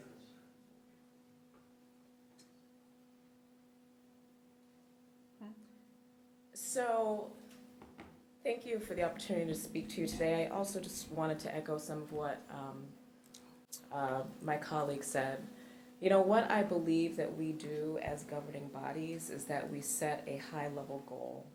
We set an intention, we set an expectation for the community and also from what they expect of us. And it's very clear from the people that have showed up in this room that there is an expectation from all of us that our children are reading on grade level by grade 3 within 5 years. This is why people are here today. So the ways that we get there and the strategies and the tactics is something completely different than what we do as governing boards. So one, I also want to thank you for taking this up, and it is the intention of the City Commission to partner and collaborate with not only you, but all of the United Way and Aces in Motion, Girls Place, the University of Florida, because when it comes down to it, it's not necessarily all about money. It's not about money. Sometimes it's about people power. We can come up with a strategy that might not involve money. We have skin in the game. We are willing to work with our after-school partners. We have facilities. We are willing to do this work. So my hope is that this passes, because this is absolutely house is on fire to me with our with the level of proficiency of our children, and it is time for all of us to get on board to make sure that all of our children are educated. Thank you. Thank you, Commissioner Johnson. Well, I think Mr. Hyatt said it, we all support the goal. Getting there, as Commissioner Ariella said, is quite a challenge, and we are going to do our best to meet it. I guess we need to vote first on the amendment to the motion. Do we have any other public comment? I do. Oh, Please, if you don't mind. I'm confused. So I'm listening at you two sit there and say that the city of Gainesville is responsible for making sure that our children can read by the 3rd grade. When I do a tutoring program, our average child in the 3rd grade can't read. And you're the school board, and you're sitting there saying, unless they give you some money, which we're already paying taxes to educate our children, and you're sitting there tossing it around, to me, pushing power, and I can't even wrap my mind around this concept that you're sitting here talking about your electric rates when half of our children are failing. You put more money, they put more money into programs for prison reform than they will in education. And you're sitting behind a dais where you have the power to help our children, and all you can say is it's the city of Gainesville's responsibility to educate our children to make sure they can read before the 3rd grade. Is that what you're saying, Miss Eileen? That it's not your responsibility unless somebody else, unless somebody else, this is what you said, unless somebody else help us bear the burden, we're gonna have to say no. We're gonna have to table this, because only way we'll do this is provided they help us pay for it. We're helping you pay for it. Everybody in this seat is helping you pay to teach our children. This is talking about reading. We're talking about another extra program. We're asking you to help our children read by the 3rd grade. And you're pushing it off on 1,000 people when you're sitting there. And I'm really, I can't even believe you were one of my most respected teachers at GHS. And now a mask is off, and I'm confused. We're talking about reading for our children. We're not talking about you doing us a favor, but that's what you're sitting there like you're doing us a favor. And I'm hoping everybody is listening so we can catch this at the poll, because it is ridiculous. And I'm sharing. If that's the way you feel, if you feel like our commissioners got to beg you to participate with them, it's out of their scope of practice to teach our children how to read. But they're willing to partner with you, and you're sitting up there going, oh yeah, we're dangling there. It's not them that you're messing with. It's Ty Stacy, and I'm gonna call my son name that you're messing with. It's Hayden Bondurant, that's my granddaughter at Williams, that you're messing with. It's not us that you're offending with your action. It's our children that can't read, and they're failing. They're winding up in prison, and they're failing. And it starts right there. And I want everybody to know. I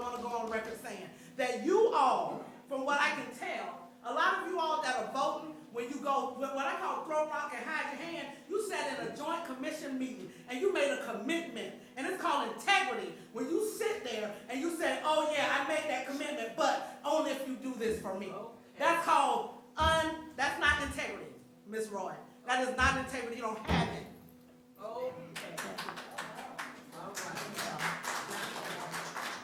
Do you want to speak to Mr. Jordan?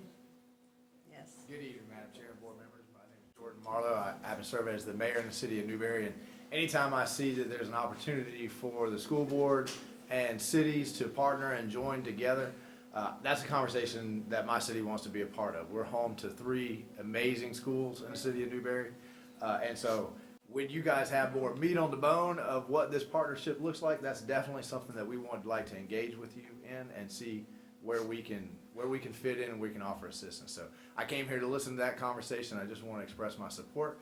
We always want to work together. So thank you guys for entertaining the notion. Appreciate it. Thank you, Mr. Marlowe.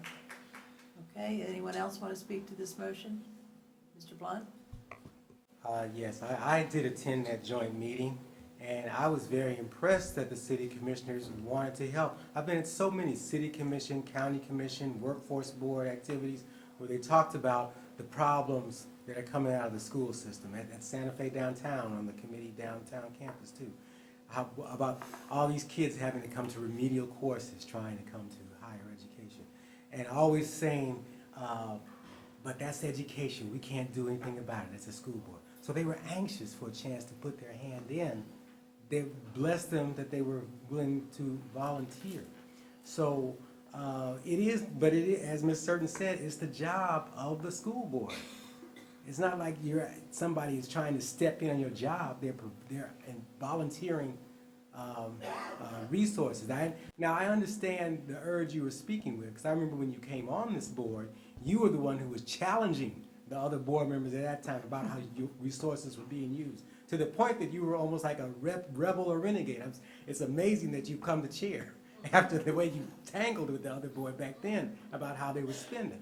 So you've got to have that fiduciary kind of responsibility about our kids' overall welfare, not just the money that the school system is getting. And you came out of that meeting with an agreement, so you can't unilaterally change it. So you're automatically bouncing it back to meet again. And you know how hard it is to pull all those joint meetings together. And do not slow walk this. Don't let the omnibus be the enemy of the main point. Start it moving. Thank you, Mr. Blunt. Okay. Anyone else like to speak? All right.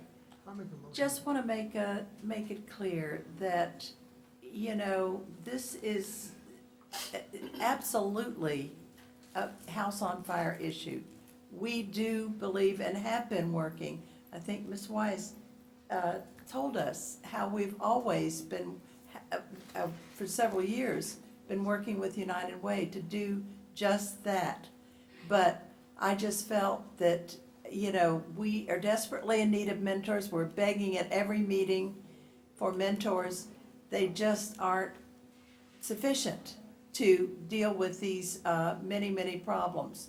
And, it is a challenge. We have problems with attendance being very high at the school, lack of attendance, I should say, attendance problems, being very high at the schools that are not succeeding. So we have a lot of problems and challenges. But it just seems that people could do more than just say, do it. We're already doing it. So, shall we vote on that motion? Yes. Okay, we understand, All right, we're going to vote now on the amendment to the motion. I just had a question about that amendment. My name's Sandria Norman. I have 3 kids in the Alachua County school system, and I'm a product of the Alachua County school system myself, a bachelor prepared RN. But is there a plan to accomplish the goal that you guys have set forth? Well, because I think before you start talking about finances, you have to have a plan that you're funding. That's how you gauge what you need, the amount of money. When you want to do renovations or something to your house, you have a contractor come, give you an estimate of how much it's going to cost for you to do that. Well- and create a plan, so. Here's what was suggested at the meeting, as I recall, that we would have MOUs, memorandums of understanding, with all these other agencies. It was never specified what would be in that amendment, or that memo of understanding, MOU. So, you know, it just seemed logical to me that if people wanted us to do something, they could help us do it. If they want us to do it, you know, I don't know what would be in the memorandum of understanding other than what was expected of each agency. So, you know, it's really an aspirational goal that we want badly to achieve, and I think everybody in this room is for that goal. But how you're going to achieve it is the problem. Well, I would have to agree with Ms. Certain then about going back to the drawing board and, you know, starting from square one rather before. Okay. Okay. Let's vote on it. Yeah. Okay, thank you, ma'am. Okay, thank you. All right, are we ready to vote on the amendment? Give me one more thing. Excuse, if I take criticism for looking for money for our school children, so be it. But it is all about money when you teach these kids. Because of money, we could put more resources into these schools that are under attack right now. This is money we could have for that. So that's why it's important to discuss money. Like I said, I wasn't in that meeting, so I didn't agree to anything that day. I have not brought this out. I've been working on this for 3 years with the city because I didn't want to have an open battle with the city and the school board. When I first came on the school board, does anybody remember the stormwater battle between the school board and the city? Does anybody remember that? Well, I came in, that was the first thing I wanted to stop because I think we should work with the city. But $2 million is a lot of money. And that's why I saw an opportunity tonight to bring it up. I don't want to have an open battle with the city of Gainesville. But we are not swimming in money. We are not a rich school district. We could do more for your children if we got our fair share. We're in with other in a category that I don't think the school board should be in. And that's why I brought it up tonight. So, if I'm going to take criticism for getting money for the school children of Alachua County, then I'll take that criticism. But at the same time, yes, we want our kids to read. And I understand that's what we need to do. But we also need to understand and say, it's not about the money. Everything's about the money. You better remember that. Everything's about the money. You gotta have money to do things. Now, we'll go. If you Please could let's just let me listen to the finish, person who please? has the floor. All I'm saying is, everybody here agrees that this would be a great thing. But I thought it was a great thing to bring up something where our school board could get some money that we dish out that other school boards don't do. So, for that matter, I would make a motion to remove it from the ballot tonight. I think I've got this thing out about the money with GRU. I'm not embarrassed about it, and I'm glad it's out in the open. If I don't have a second, can you make a motion to remove it? Well, what's on the floor right now is Ms. Roy's amendment, and we've got a motion and a second on that, and we need to have a vote. We can't motion to remove it. I think we need All to right, that's address fine, that's the fine. amendment first, and then if there's additional amendments after we deal with Ms. Roy's, we could consider that. I'm fine. I said what I said, and I said I'm not ashamed, I'll say it again. I'm gonna look for money for your children all the time, so we have more money to spend on your children. Okay, we have a motion and a second on the amendment to the motion. All in favor of the motion, The amendment or the amendment? of the Well, amendment. the motion for the amendment. Okay. Right. The amended motion. Amended motion. There's no vote in favor of it, so the motion dies, and we will consider the original statement, the recommendation of the superintendent to partner with the City of Gainesville and other community agencies on the shared goal of every third grade student reading on grade level within 5 years. Is there a motion to approve of that? So moved. Second.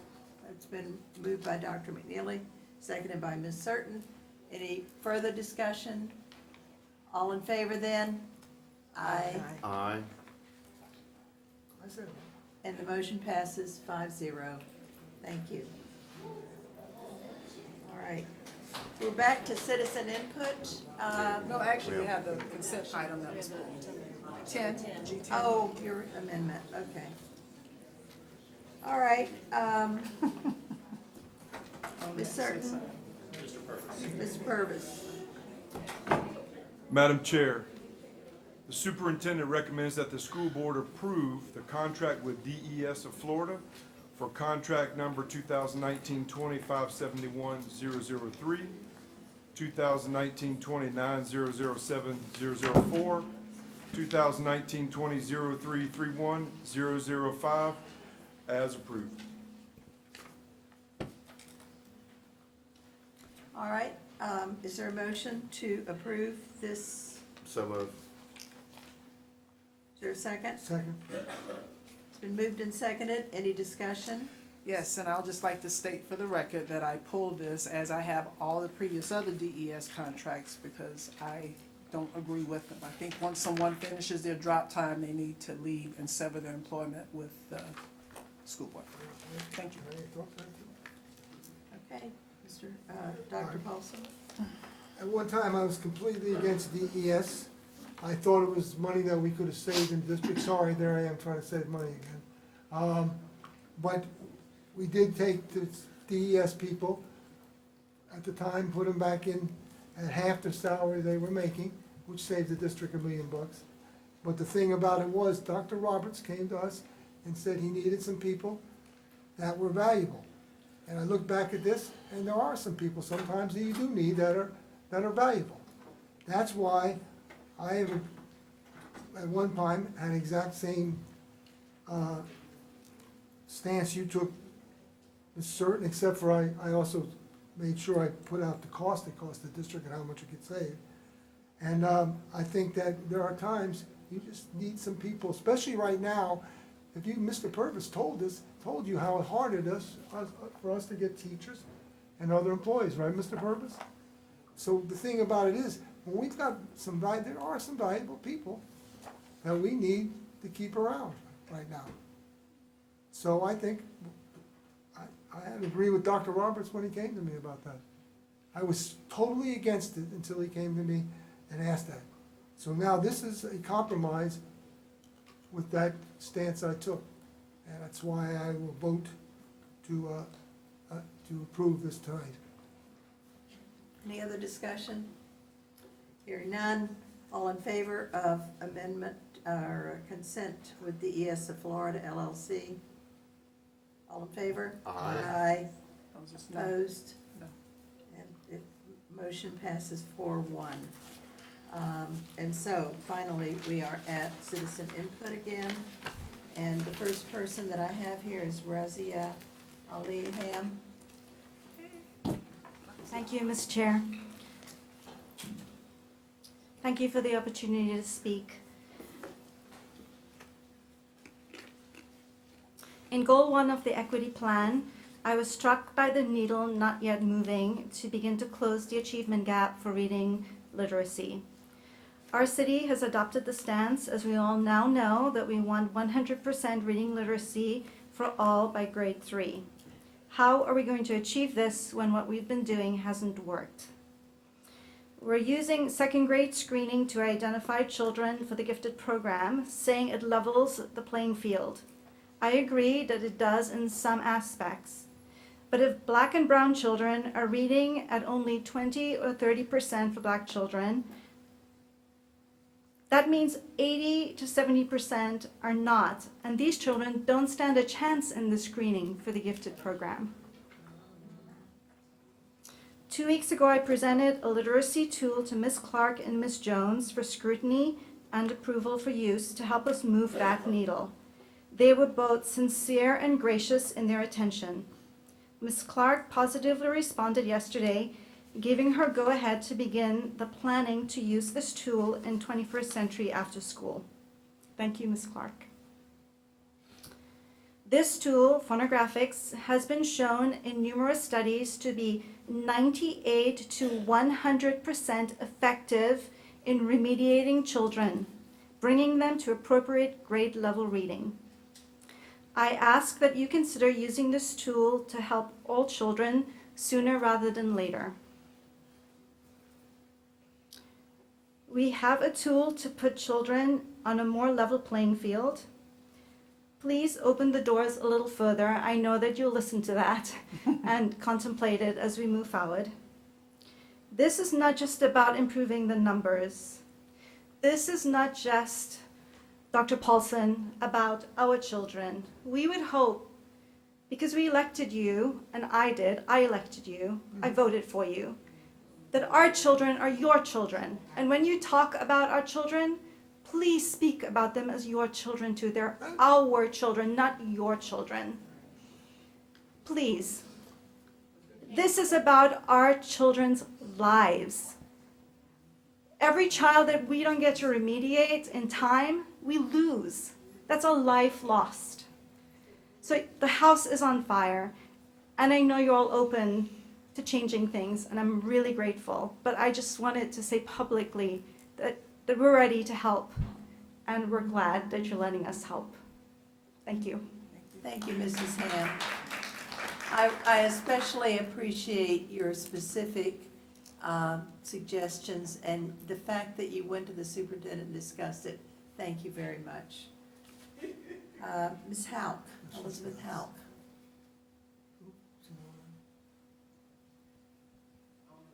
She's coming. Good evening, Madam Chair. My name is Elizabeth Hawk. I'm a parent of 4 children, 2 in the Alachua County school system. I have a 3rd grader at Rawlings and a 6th grader at Westwood. I would like to say as a parent, I don't think that the house is on fire. I think the house has burned down, and now we're in the process of trying to rebuild. We are at a spot in our schools. My son is at Rawlings. When I go into his classroom, I see how there's one child performing and everyone else is below level. The superintendent and you all are responsible for these schools. So you can blame the state all you want, but fundamentally it comes back to all of you because you're the ones on the front lines here making these decisions. So you are responsible for the schools failing.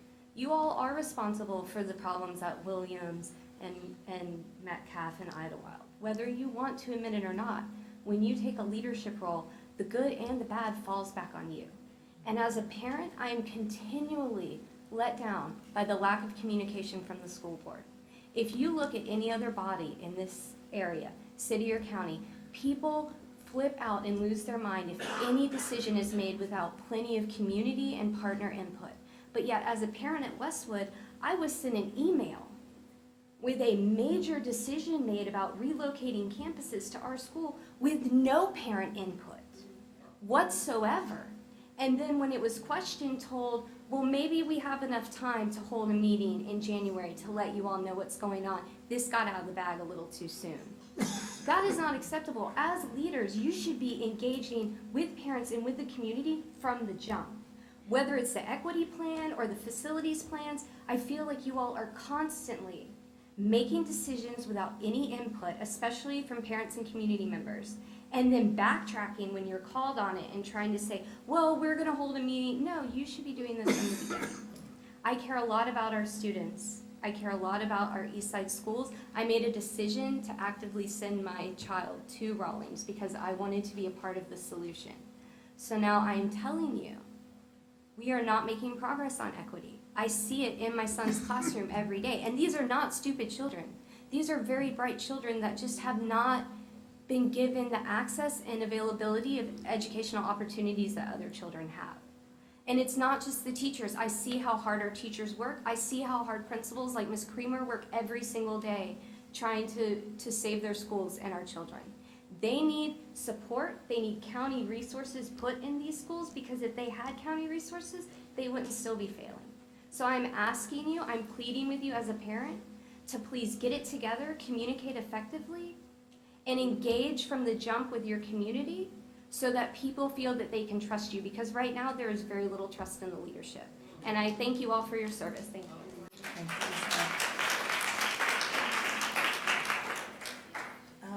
Addison Staples? I'm not waiting to be called because I turned my form in before Liz, and the reason I know that is because I'm the person that gave her form. So the fact that I've been skipped over is problematic for me. I put them in the order that I received them. Okay, well, however it is, I'm clear that I gave Liz her form. She hadn't arrived yet when I turned mine in. All right, go ahead.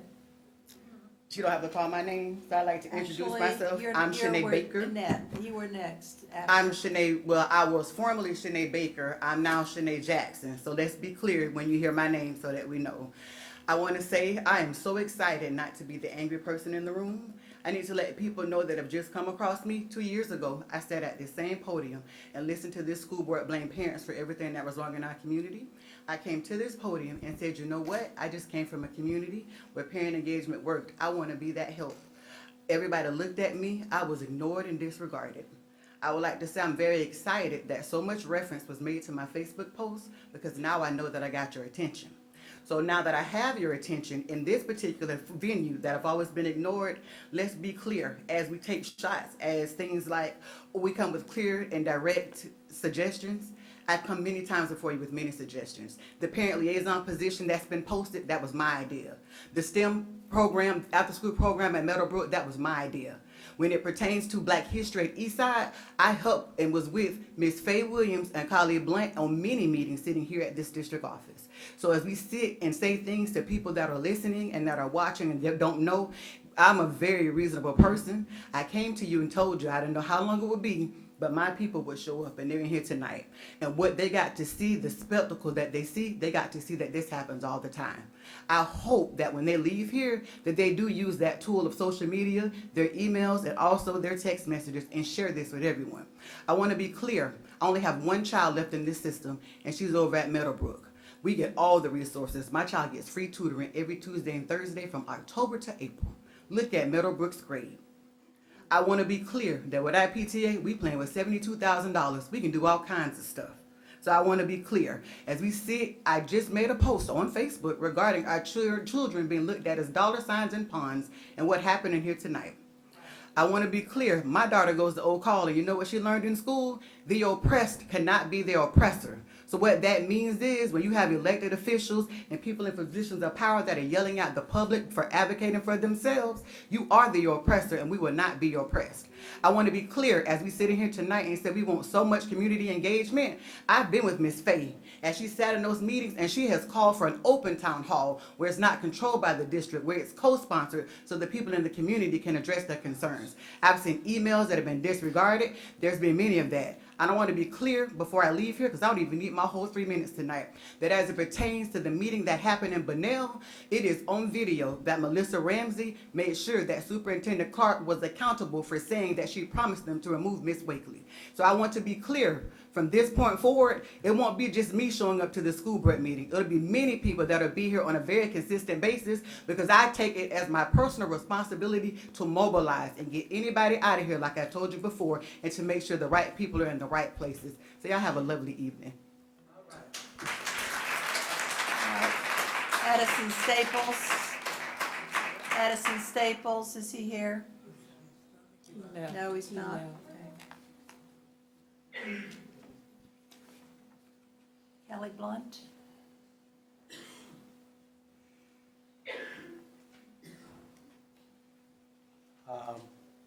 Although 3 minutes is very tiny, I have to make a comment. I know you're very new at chairing, but we need to work on consistency. You got public input on the item, the second last item tonight, and on the last item, zoom, right to the vote, no public input. I also want to make an announcement. I hope that many of you in this room will check out one of 2 free events on Thursday. That gets everybody's attention. 2 free events on Thursday to hear the speaker, to hear the author of How to Be an Anti-Racist present at 12:30 at the Downtown Library, at 5:30 at the Center for Performing Arts. Both are free and open to the public, first come, first served. And note that space at the downtown library is very small. So Thursday, 12:30 downtown library, 5:30 Center for Performing Arts for Ibram Kendi. I want to talk about the implementing of School of Black History, and I'm so glad to see the Black History courses happening this year after 29 years of talking about it. So, but I'm going to refer to that sign on the wall also, but the bottom line, Abraham Lincoln also said, history is not history unless it is the truth. Now, this first year, the students and the teachers are relying on the textbooks to learn the material. I'm glad the teachers are willing, but they know that they don't know, and they're learning with the students. So that book has got to be solid. I'm going to actually repeat what I said to you 2 meetings ago because I've seen no reaction to it when I informed you that there is a fatal flaw in your textbook, African American History by Hine, and Harold. The first section of that book talks about Africa 6000 BCE to 1500 CE, which is in line with the state law, whose first point says developments in Africa before the development of slavery. But in all that time, there's not a whisper about the Moors. And the Moors came into the Iberian Peninsula in 711 under General Tariq at Gibraltar, which means Tariq means Rock of Tariq. They ruled for 774 years. The Iberians were not bathing or wearing underwear before the Moors came. The Moors built their first university anywhere in Europe. The Moors were not taken out of power until 7 years before Columbus sailed. Columbus wouldn't have known a thing about sailing on the ocean without the Moors. And that Moorish travel goes back to Akhenaten, sending 125 ships across the ocean. So you are starting off wrong, and it's going to go forward wrong, and nothing is being done to correct, even though I'm telling you that fatal flaw is there. I can give you the references, I can show you what's missing, but nobody seems inclined to act to make it correct. Installing Black history in rags and tatters, like one edition of the book I saw. The cover has 2 black women dressed in burlap, picking cotton, under the title African American History. See, we have black history depending on white history. We're ignoring where Africa was directing European history. Thank you, Mr. Blunt. Julie Crosby.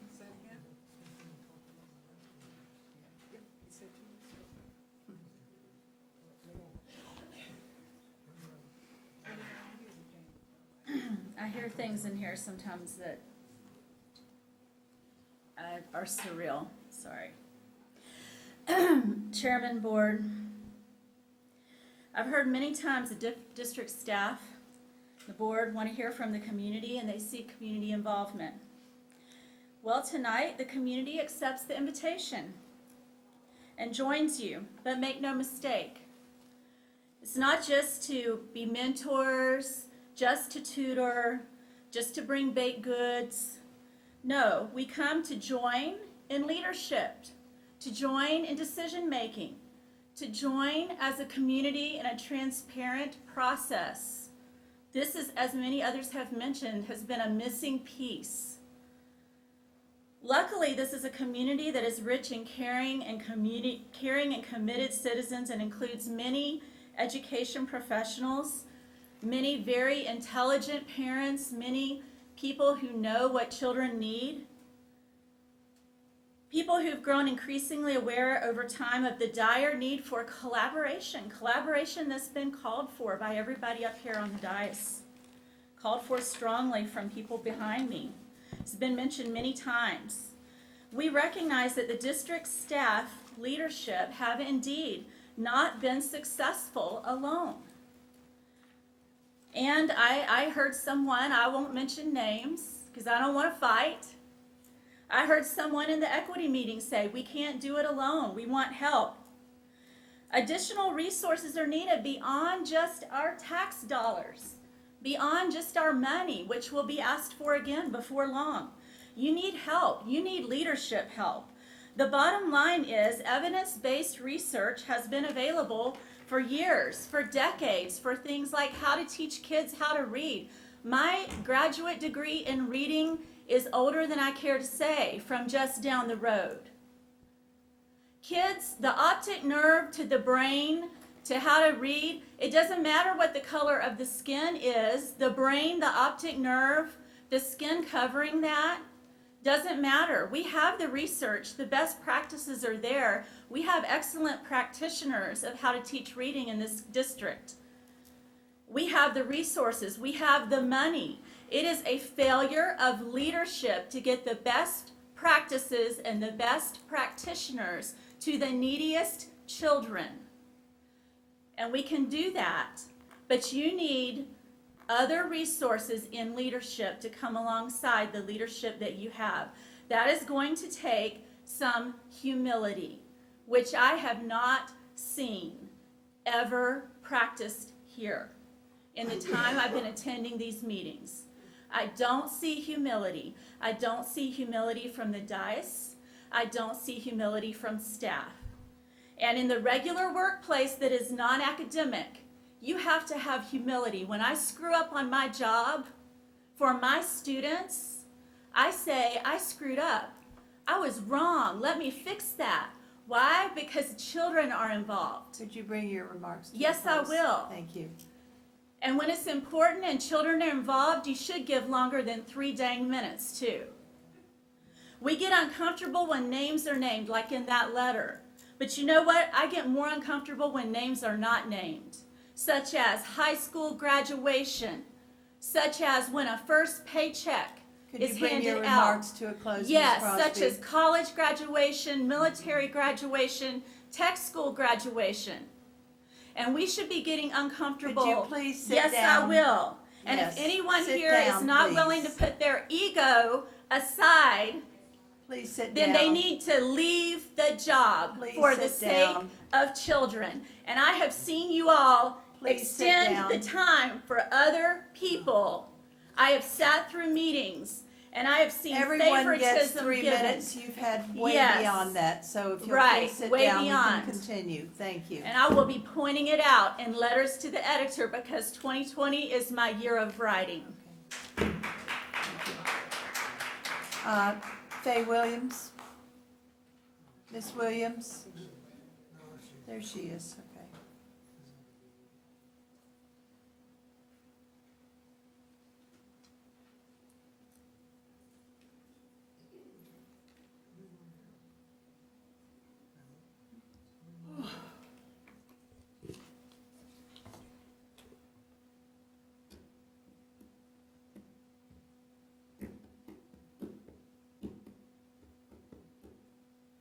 That's the drum.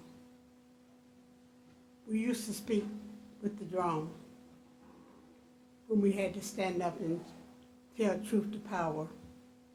You have the power to make decisions, but we have the truth. Most of the people who stood up today was about being truthful and accurate. They have ethics. I don't much see a whole lot of that up on the dais. I want to thank Tina Certain for pointing out a few issues. And you automatically saw the white fragility rise up because a black woman had the nerve to question something. You were not saying fire this brother here, David Delaney. You were asking a question. But you are a black woman. The nerve of you, that's a question.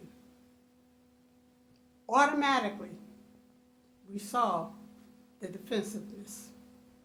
And this has been going on the whole time I've been back in Gainesville. And that's been 2012. If I'm not at the school board meeting, I'm watching.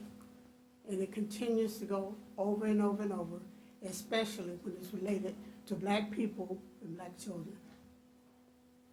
I also want to, so thank you for raising the question. I also want to thank this brother. Stand up, brother. Stand up a minute, brother. I just need you to stand up a minute because when you stood up before, they didn't recognize you. I want to recognize you and say thank you for being a black man who had enough nerve to stand up at the school board meeting.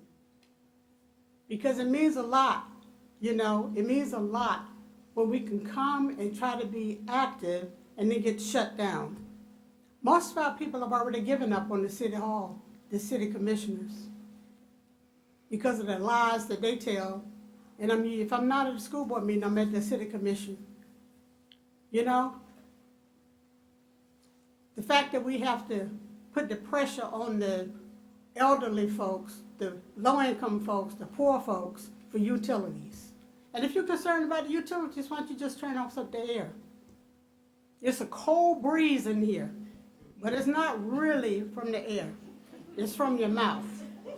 Because your brain is going like this, and stuff is coming out of your mouth that's really not even, I mean, for educated people, seem like we would expect more.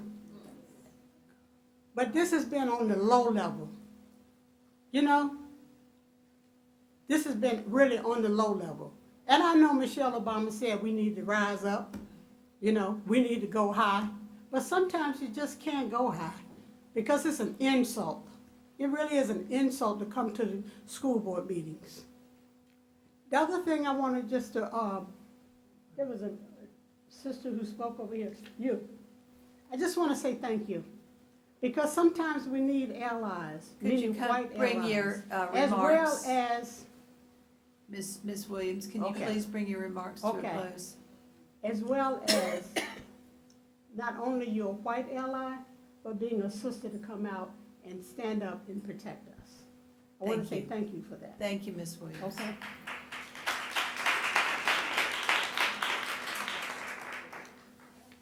Keon Young. Hi. You've been very patient. Yes, ma'am. Yes, ma'am. Thank you. How everybody doing tonight? Good, thank you. I'm Sinead Jackson's son. I'm the nice one though. Y'all but I just wanted to come and talk as a student that's been in the schools. Was I came here back my 12th grade year, and I came back from Atlanta, and I went in a district where it was mostly black kids, like that looked like myself, and everybody was on par, everybody was doing what supposed to do, community engagement, the whole 9 yards.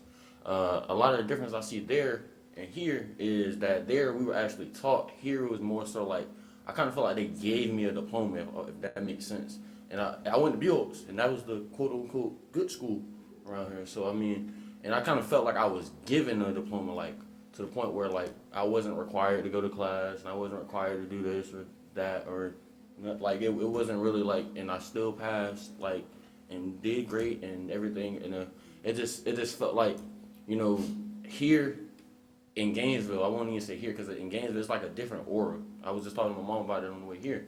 It's a different aura here when you go to the schools. It's not teaching going on. Like, there's not really like, we used to have teachers that sit to the side and actually make sure you're learning the material, and it's not like, here is like, get a worksheet, such, and then going about your business. Like, it's not really a teaching going on. So I felt like as school board members, like, there should be more of an onus on the teachers to make sure that teaching is going on in the classrooms. Because, I mean, we got a lot of kids coming up. We hear all these statistics about kids can't read and this and that. And that's just, you know, I was taught to read before I went to school, but everyone's not given that opportunity. You know, and that's kind of like, as we say, it's the parents' responsibility. Well, I mean, what's the point of the public school if we're going to put all the pressure on the parents and make sure everybody else got to do everything if nobody else going to do their part? So I feel like, and then actually, like, taking the time to sit here in this meeting, I see a lot of like, y'all talking, and I won't say y'all, I just say there's a lot of people talking down on people, you know? And I kind of feel like, as y'all being in positions and y'all being elected officials, like, somebody said it before, y'all work for us, but y'all make it seem like we work for y'all, and it's backwards. You know, I kind of feel like it should be more put towards that, like, it should be more, like, y'all are elected officials, y'all do work for us. Like, that's actually happens. That's how it's supposed to work. So I feel like when a lot of stuff be going on, like, even like that photo right there, you just sat to make sure to see when the time was up so I can stop talking. That is specifically right there. That's very childish. Y'all have a good one. Okay, thank you, Mr. Jackson. Mr. Young. And Jordan Marlowe.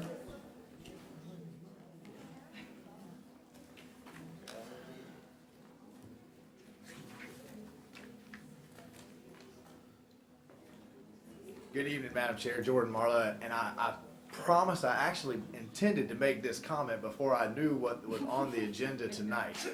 I came here as mayor to listen to the literacy plan and see how my city could help, but I made my mind up on the way over here that I wanted to come and tell you guys how blessed that I am personally as a teacher and as a parent in the city of Newberry, because you guys made the decision to push African American studies and make it a full-time course. And I'm blessed to have the opportunity to be able to teach that at Newberry High School. And it has been an amazing, eye-opening experience for me and the students.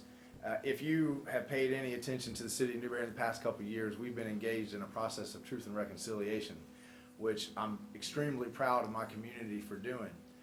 And if you don't know, truth and reconciliation, simply put, is where you look at the truth of Jim Crow era practices. You try to recognize the institutionalized racism that existed and the practices that affected African Americans in this country, and then you try to draw that straight line to today and understand how we got to where we are based on where we started there. And a lot of folks want to know about the reconciliation, but in my response is always, we're still on the truth. So I've heard a lot of folks comment tonight about the textbooks and what's in the history books. You know, I'm here to tell you, when you have a community behind you, you don't really need to depend on a textbook. You know, yesterday we had the opportunity in the city of Newberry to learn about Plessy versus Ferguson, living in the white school in the city of Newberry. And then we went to the segregated black school, not anymore segregated, and we learned about Brown v. Board of Education. Now, that is education. That was powerful. You know, about once a decade in this profession, you get to have a day of teaching where you really feel like you just nailed it. And you guys implemented the class. I have a very supportive administration that supports us going out and making this an interactive course, and I have a supportive community. So I hope that it continues. I hope that I get a chance to teach it next year. As you guys know, most of you are teachers. It takes you 2, 3, 4, 5, 15 years before you get it down. And I've already got next year's lesson plans going, but it's important to my city. It's important to that process of truth and reconciliation. You guys have a big fight to win. That Friendship 7 report was certainly damning, and you got to fight it on a lot of fronts. But as an educator, the very first front is in the classroom, and understanding the truth of where we came from and what happened, acknowledging it, apologizing for it, and looking for ways that we can build a better tomorrow together. So thank you guys for instituting the class. Thank you, Mr. Marlowe. All right, believe it or not, that's the end of the citizen comment, unless someone else would like to speak. Hey, you know what, I had seen yours before, but, no, we certainly, I did not see your. I'm Carmen Ward. I'm the Alachua County Education Association president, and I'm the elected voice for the education support professionals and the teachers in Alachua County. And I just want to say thank you for ratifying our agreement, because that is progress. That represents that we are making progress towards better incomes for our employees in this district, which I believe that educators' working conditions are children's learning conditions. And we are making progress, and this whole board signed on for the Fund Our Future Florida campaign. It's hashtag for every student, and I do feel like this is wonderful to have this many people in the boardroom. Yes, and thank you for being here, and thank you, board members, also for your partnership vote towards the reading goal. I think that is an amazingly positive move in the right direction, because it does take all of us to make a difference, and I want to invite everyone in the room and all your friends, and we are coordinating a rally in Tallahassee, January 13th, and I would like to see all of our board members attend that, as well as many of our employees that are education support professionals and educators. and everyone in the room is invited to attend. We are organizing it through the Alachua County Education Association, and you can come to our office on 6th Street, look us up, ACEA, but we want you and your families. Students need to be the voice. I was glad there was a student in the room that spoke, but a lot of times, and I'm really glad that there was a teacher that spoke, because it does seem that a lot of times on citizen input, teachers are silent. So I would love to see all of you in Tallahassee, January 13th, so that we can continue progress, so that we don't have so many people that work with children living below the poverty line in our state. We don't fund education properly, and we need to make 10 years of progress in 1 year. So I hope everyone can be there. That's all I have. Thank you, Ms. Ford. Thank you, Madam Chairman, board members. Carl Smith. Again, thank you for the meeting. I would ask that we all go home and look at this video. Look at it objectively. And then ask ourselves, how can we be better? That's all I would ask. I want us to embrace the idea of involvement without chastisement. The idea of involvement without chastisement. And I felt chastised. And I want us to look at it, and if I'm wrong, please call me, because I want to apologize. But if you're wrong, please call me and apologize. Thank you. Thank you, Mr. Smith. Anyone else? Hi there, I'm Christy Arrington, I'm the Executive Director of Girls Place. I too was baffled over the conversation about money, when to me the primary interest is our children. And as an organization, more so as an individual, I was sold on our commitment to help children read when we had a third grader enter our Achieve program, which is our year-round academic program. So a third grader reading on a first grade level. Within a year, we got her reading on grade level. She left us for a year and a half and came back as a fifth grader reading at a third grade reading level. Yeah. And so I've often said what was missing in that puzzle was us. She had a committed father. I don't doubt that she had committed teachers, but she needed something extra. And so I'm grateful that you're opening the door a little bit to these partnerships. I don't have all the answers, and I don't know that you all have all the answers, but together we're going to find the right answers to help our children. Thank you. Ms. Arrington. Okay, anyone else like to speak? Well, thank you all for your comments. I have taken them to heart, and I'm sure that the other board members have too. And we are now at board member superintendent requests. And I don't know who's, like, that's Dr. Paulson? Go ahead, Dr. Paulson, your light was on first. All right, about 18, what's my, did you? Oh, really? I'm so sorry. I didn't see you. I apologize. Hello. I just wanted to make an announcement, kind of break up the monotony a little bit. Mama's Club and Grill is having a community workshop summit on December 14th from 12 p.m. to 6 o'clock p.m. and everybody is invited. It's a workshop summit, justice groups and actions developing anti-racist practices for social justice. So please, everybody come. We need everybody. You know, today is an expression of us coming together, you know, for things that, you know, we really need to be involved in our community. And this workshop is very important. It shows you how to organize. They'll tell you how to come together, how to be in certain groups, and, you know, and how to speak up for your community and speak up for your children and speak up for the future, our future. So we really would be excited if everybody would, you know, come.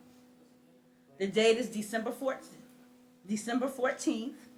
That's on a Saturday from 12 p.m. to 6 p.m. G-Tech. Does everybody know what that is? Okay, at G-Tech. So we hope to see everybody there. Thank you. Ma'am, ma'am. Yes. I'm sorry, I didn't get your name. My name is Tyra Edwards. Everybody knows me as Ty Loud. Okay, just for the record. Thank you. you. I know I've talked a lot today. Thank you for your patience. I also want to make an announcement. I've been working with Ruth Steiner and our urban planning group actually focusing on equity, and the conversation really aligns because we're looking at county level, district level, school board level approaches to equity, both housing, transportation, crime, health, all of that. And we are having a presentation of students who are addressing this. It's at the Matheson Museum, December 9th.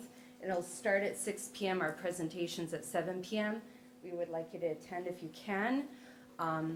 We do see this as the only way we're really going to address equity is that we look at it with the multifaceted approach. And so hope you can join us. Thank you. Okay, Dr. Paulson? This is our announcements, right? Yes. Request. Well, about 18 years ago, ACA organized a rally in Tally. Remember that, Sandy? And the school board got involved with ACA in this rally. And I don't know if anybody else remembers it, but we took about 700 to 800 people up to Tallahassee. There were other districts, and and it was really, we thought it was effective at the time. The district got in and worked with ACA. If we needed people to cover for people that went, our assistant principals, et cetera, actually went in the classroom that day. But we could go back and look at that. So I would like our school board to say they'll work with ACA for this January 13th rally, because they're going statewide, and it's important for our future. I'm sorry, but I'm going back.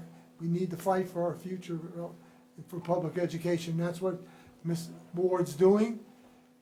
18 years ago, the school district worked. That's when I was president of the union. And they worked with me to do this. And I thought it was a great thing for us to all work together like we did. So if we could do that, and some of you other people in here, I'll ask somebody else to ask you, maybe that'll get you to go. But we need people to go up there and fight for our school district and our children. I have children that went through the school district too. So that's my request, Ms. Clark. If we could work with ACA, look into this, and talk to Mrs. Ward, I would appreciate it very much. And the rest of you school board members, I hope you would back us in this too. Thank you, Dr. Paulson. Dr. McNeely?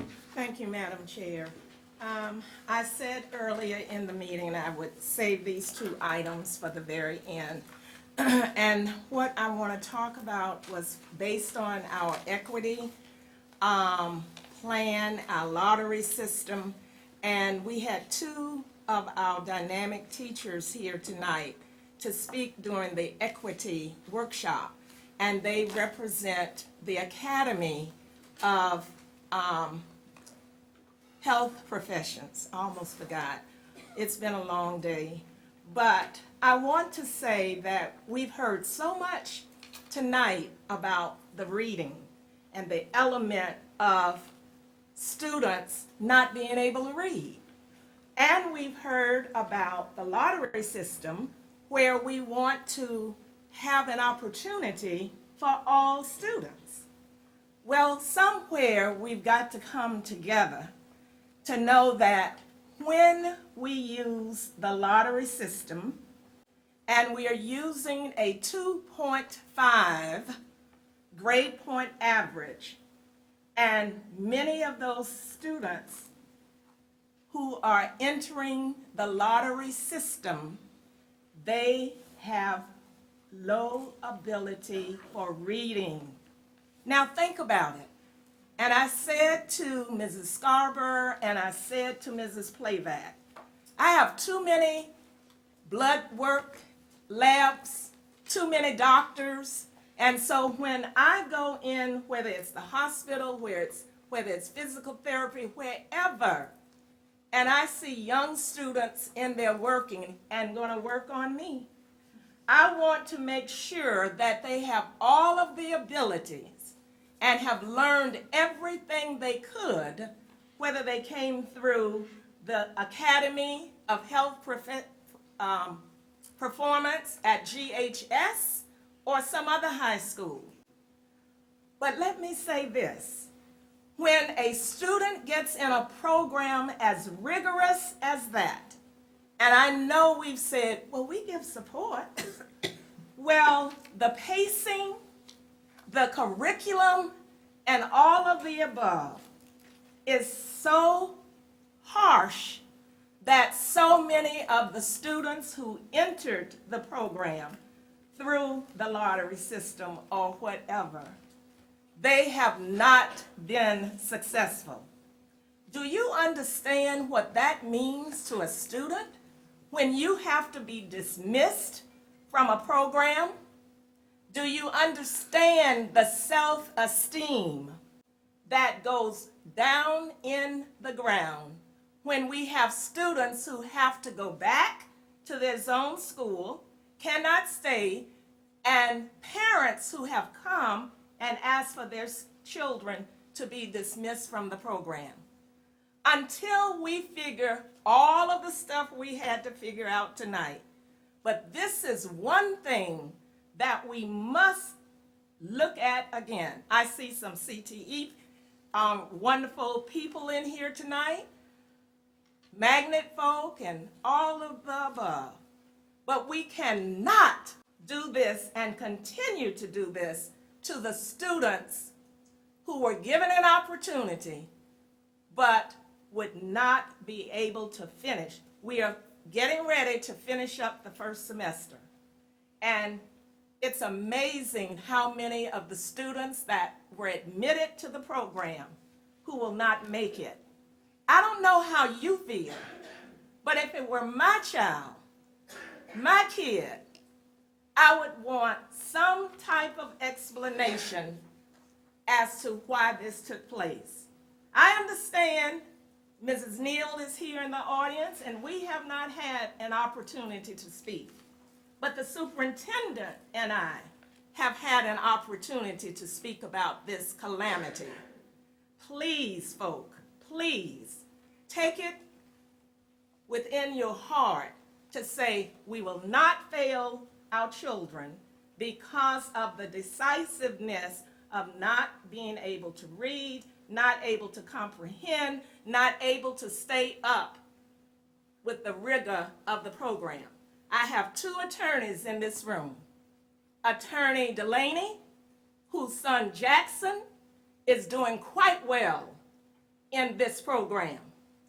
Attorney Moore, whose, I think, daughter is in this same program and doing quite well. Wouldn't it be wonderful if all of the students in the Academy of Health Professions were doing quite well? Their children, Attorney Delaney and Attorney Moore, they're going on up the ladder, probably will process on into college or wherever, but they are going to be successful because they had the ability. They were not level ones or level twos on the FSA. I will bring this up again, and I will continue to bring it up until the staff in the Alachua County school system understands that we cannot do the same for every CTE or magnet program. We are not going to allow ourselves to let children fail. And that's what's happening with many of the students in this program. Now, I'm done with that for tonight. I want to move to Wanza Wakely. And we talked about that. The superintendent gave an intense explanation. But I'm here to say that Mrs. Wakely was a dynamic principal at Idlewild. And you might say, was? Well, she's still there, but I don't know what you would call it, Superintendent Clark, just there. The staff has been made aware, Mrs. Black, I think Mrs. Jones, and maybe Mrs. Wise, it's been a long night, were all there to support the staff and help them heal under the circumstances.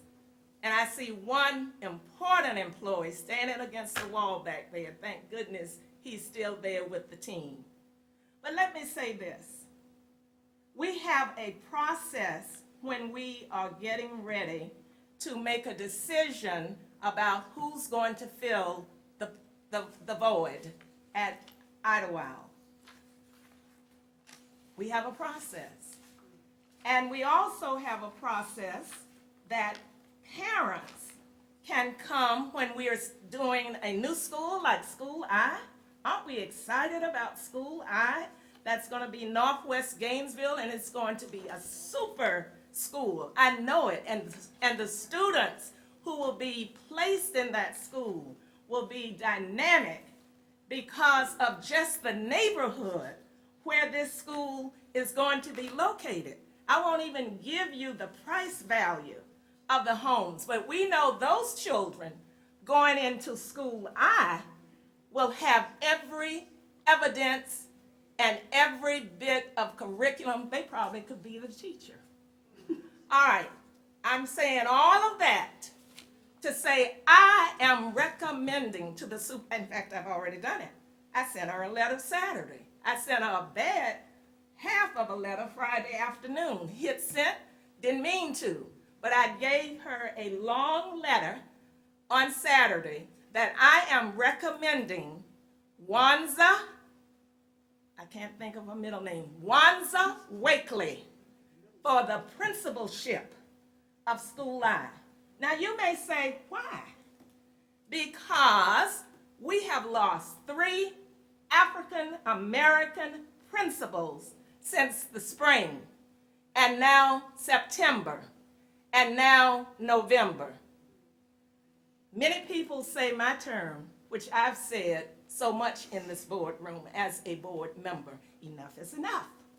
And so I don't know what the superintendent's plan, she was kind enough to say a little bit to me tonight, but I'm saying publicly what I think should happen, especially since the superintendent and her team said that they want her to remain. Well, if you want her to remain at Idlewild, then she can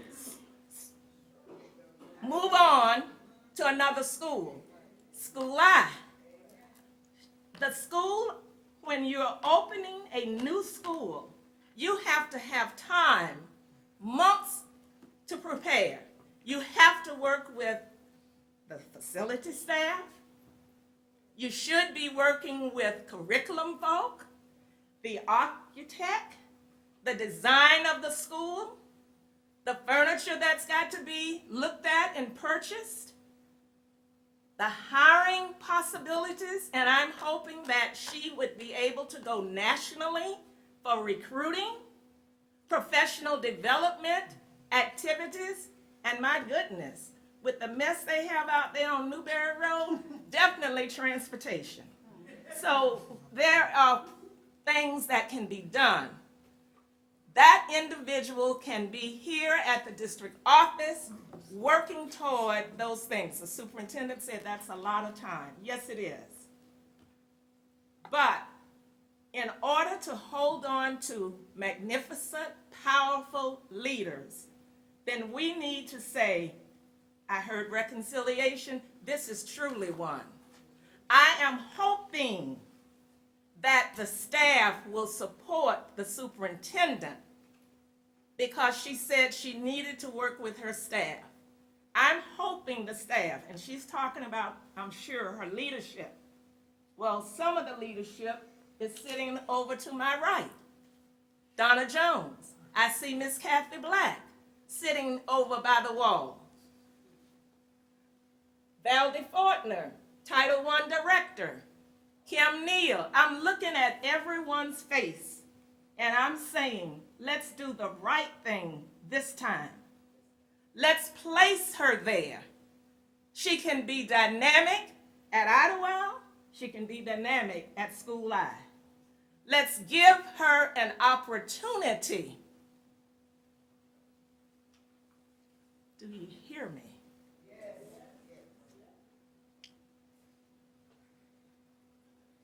We have the next board meeting.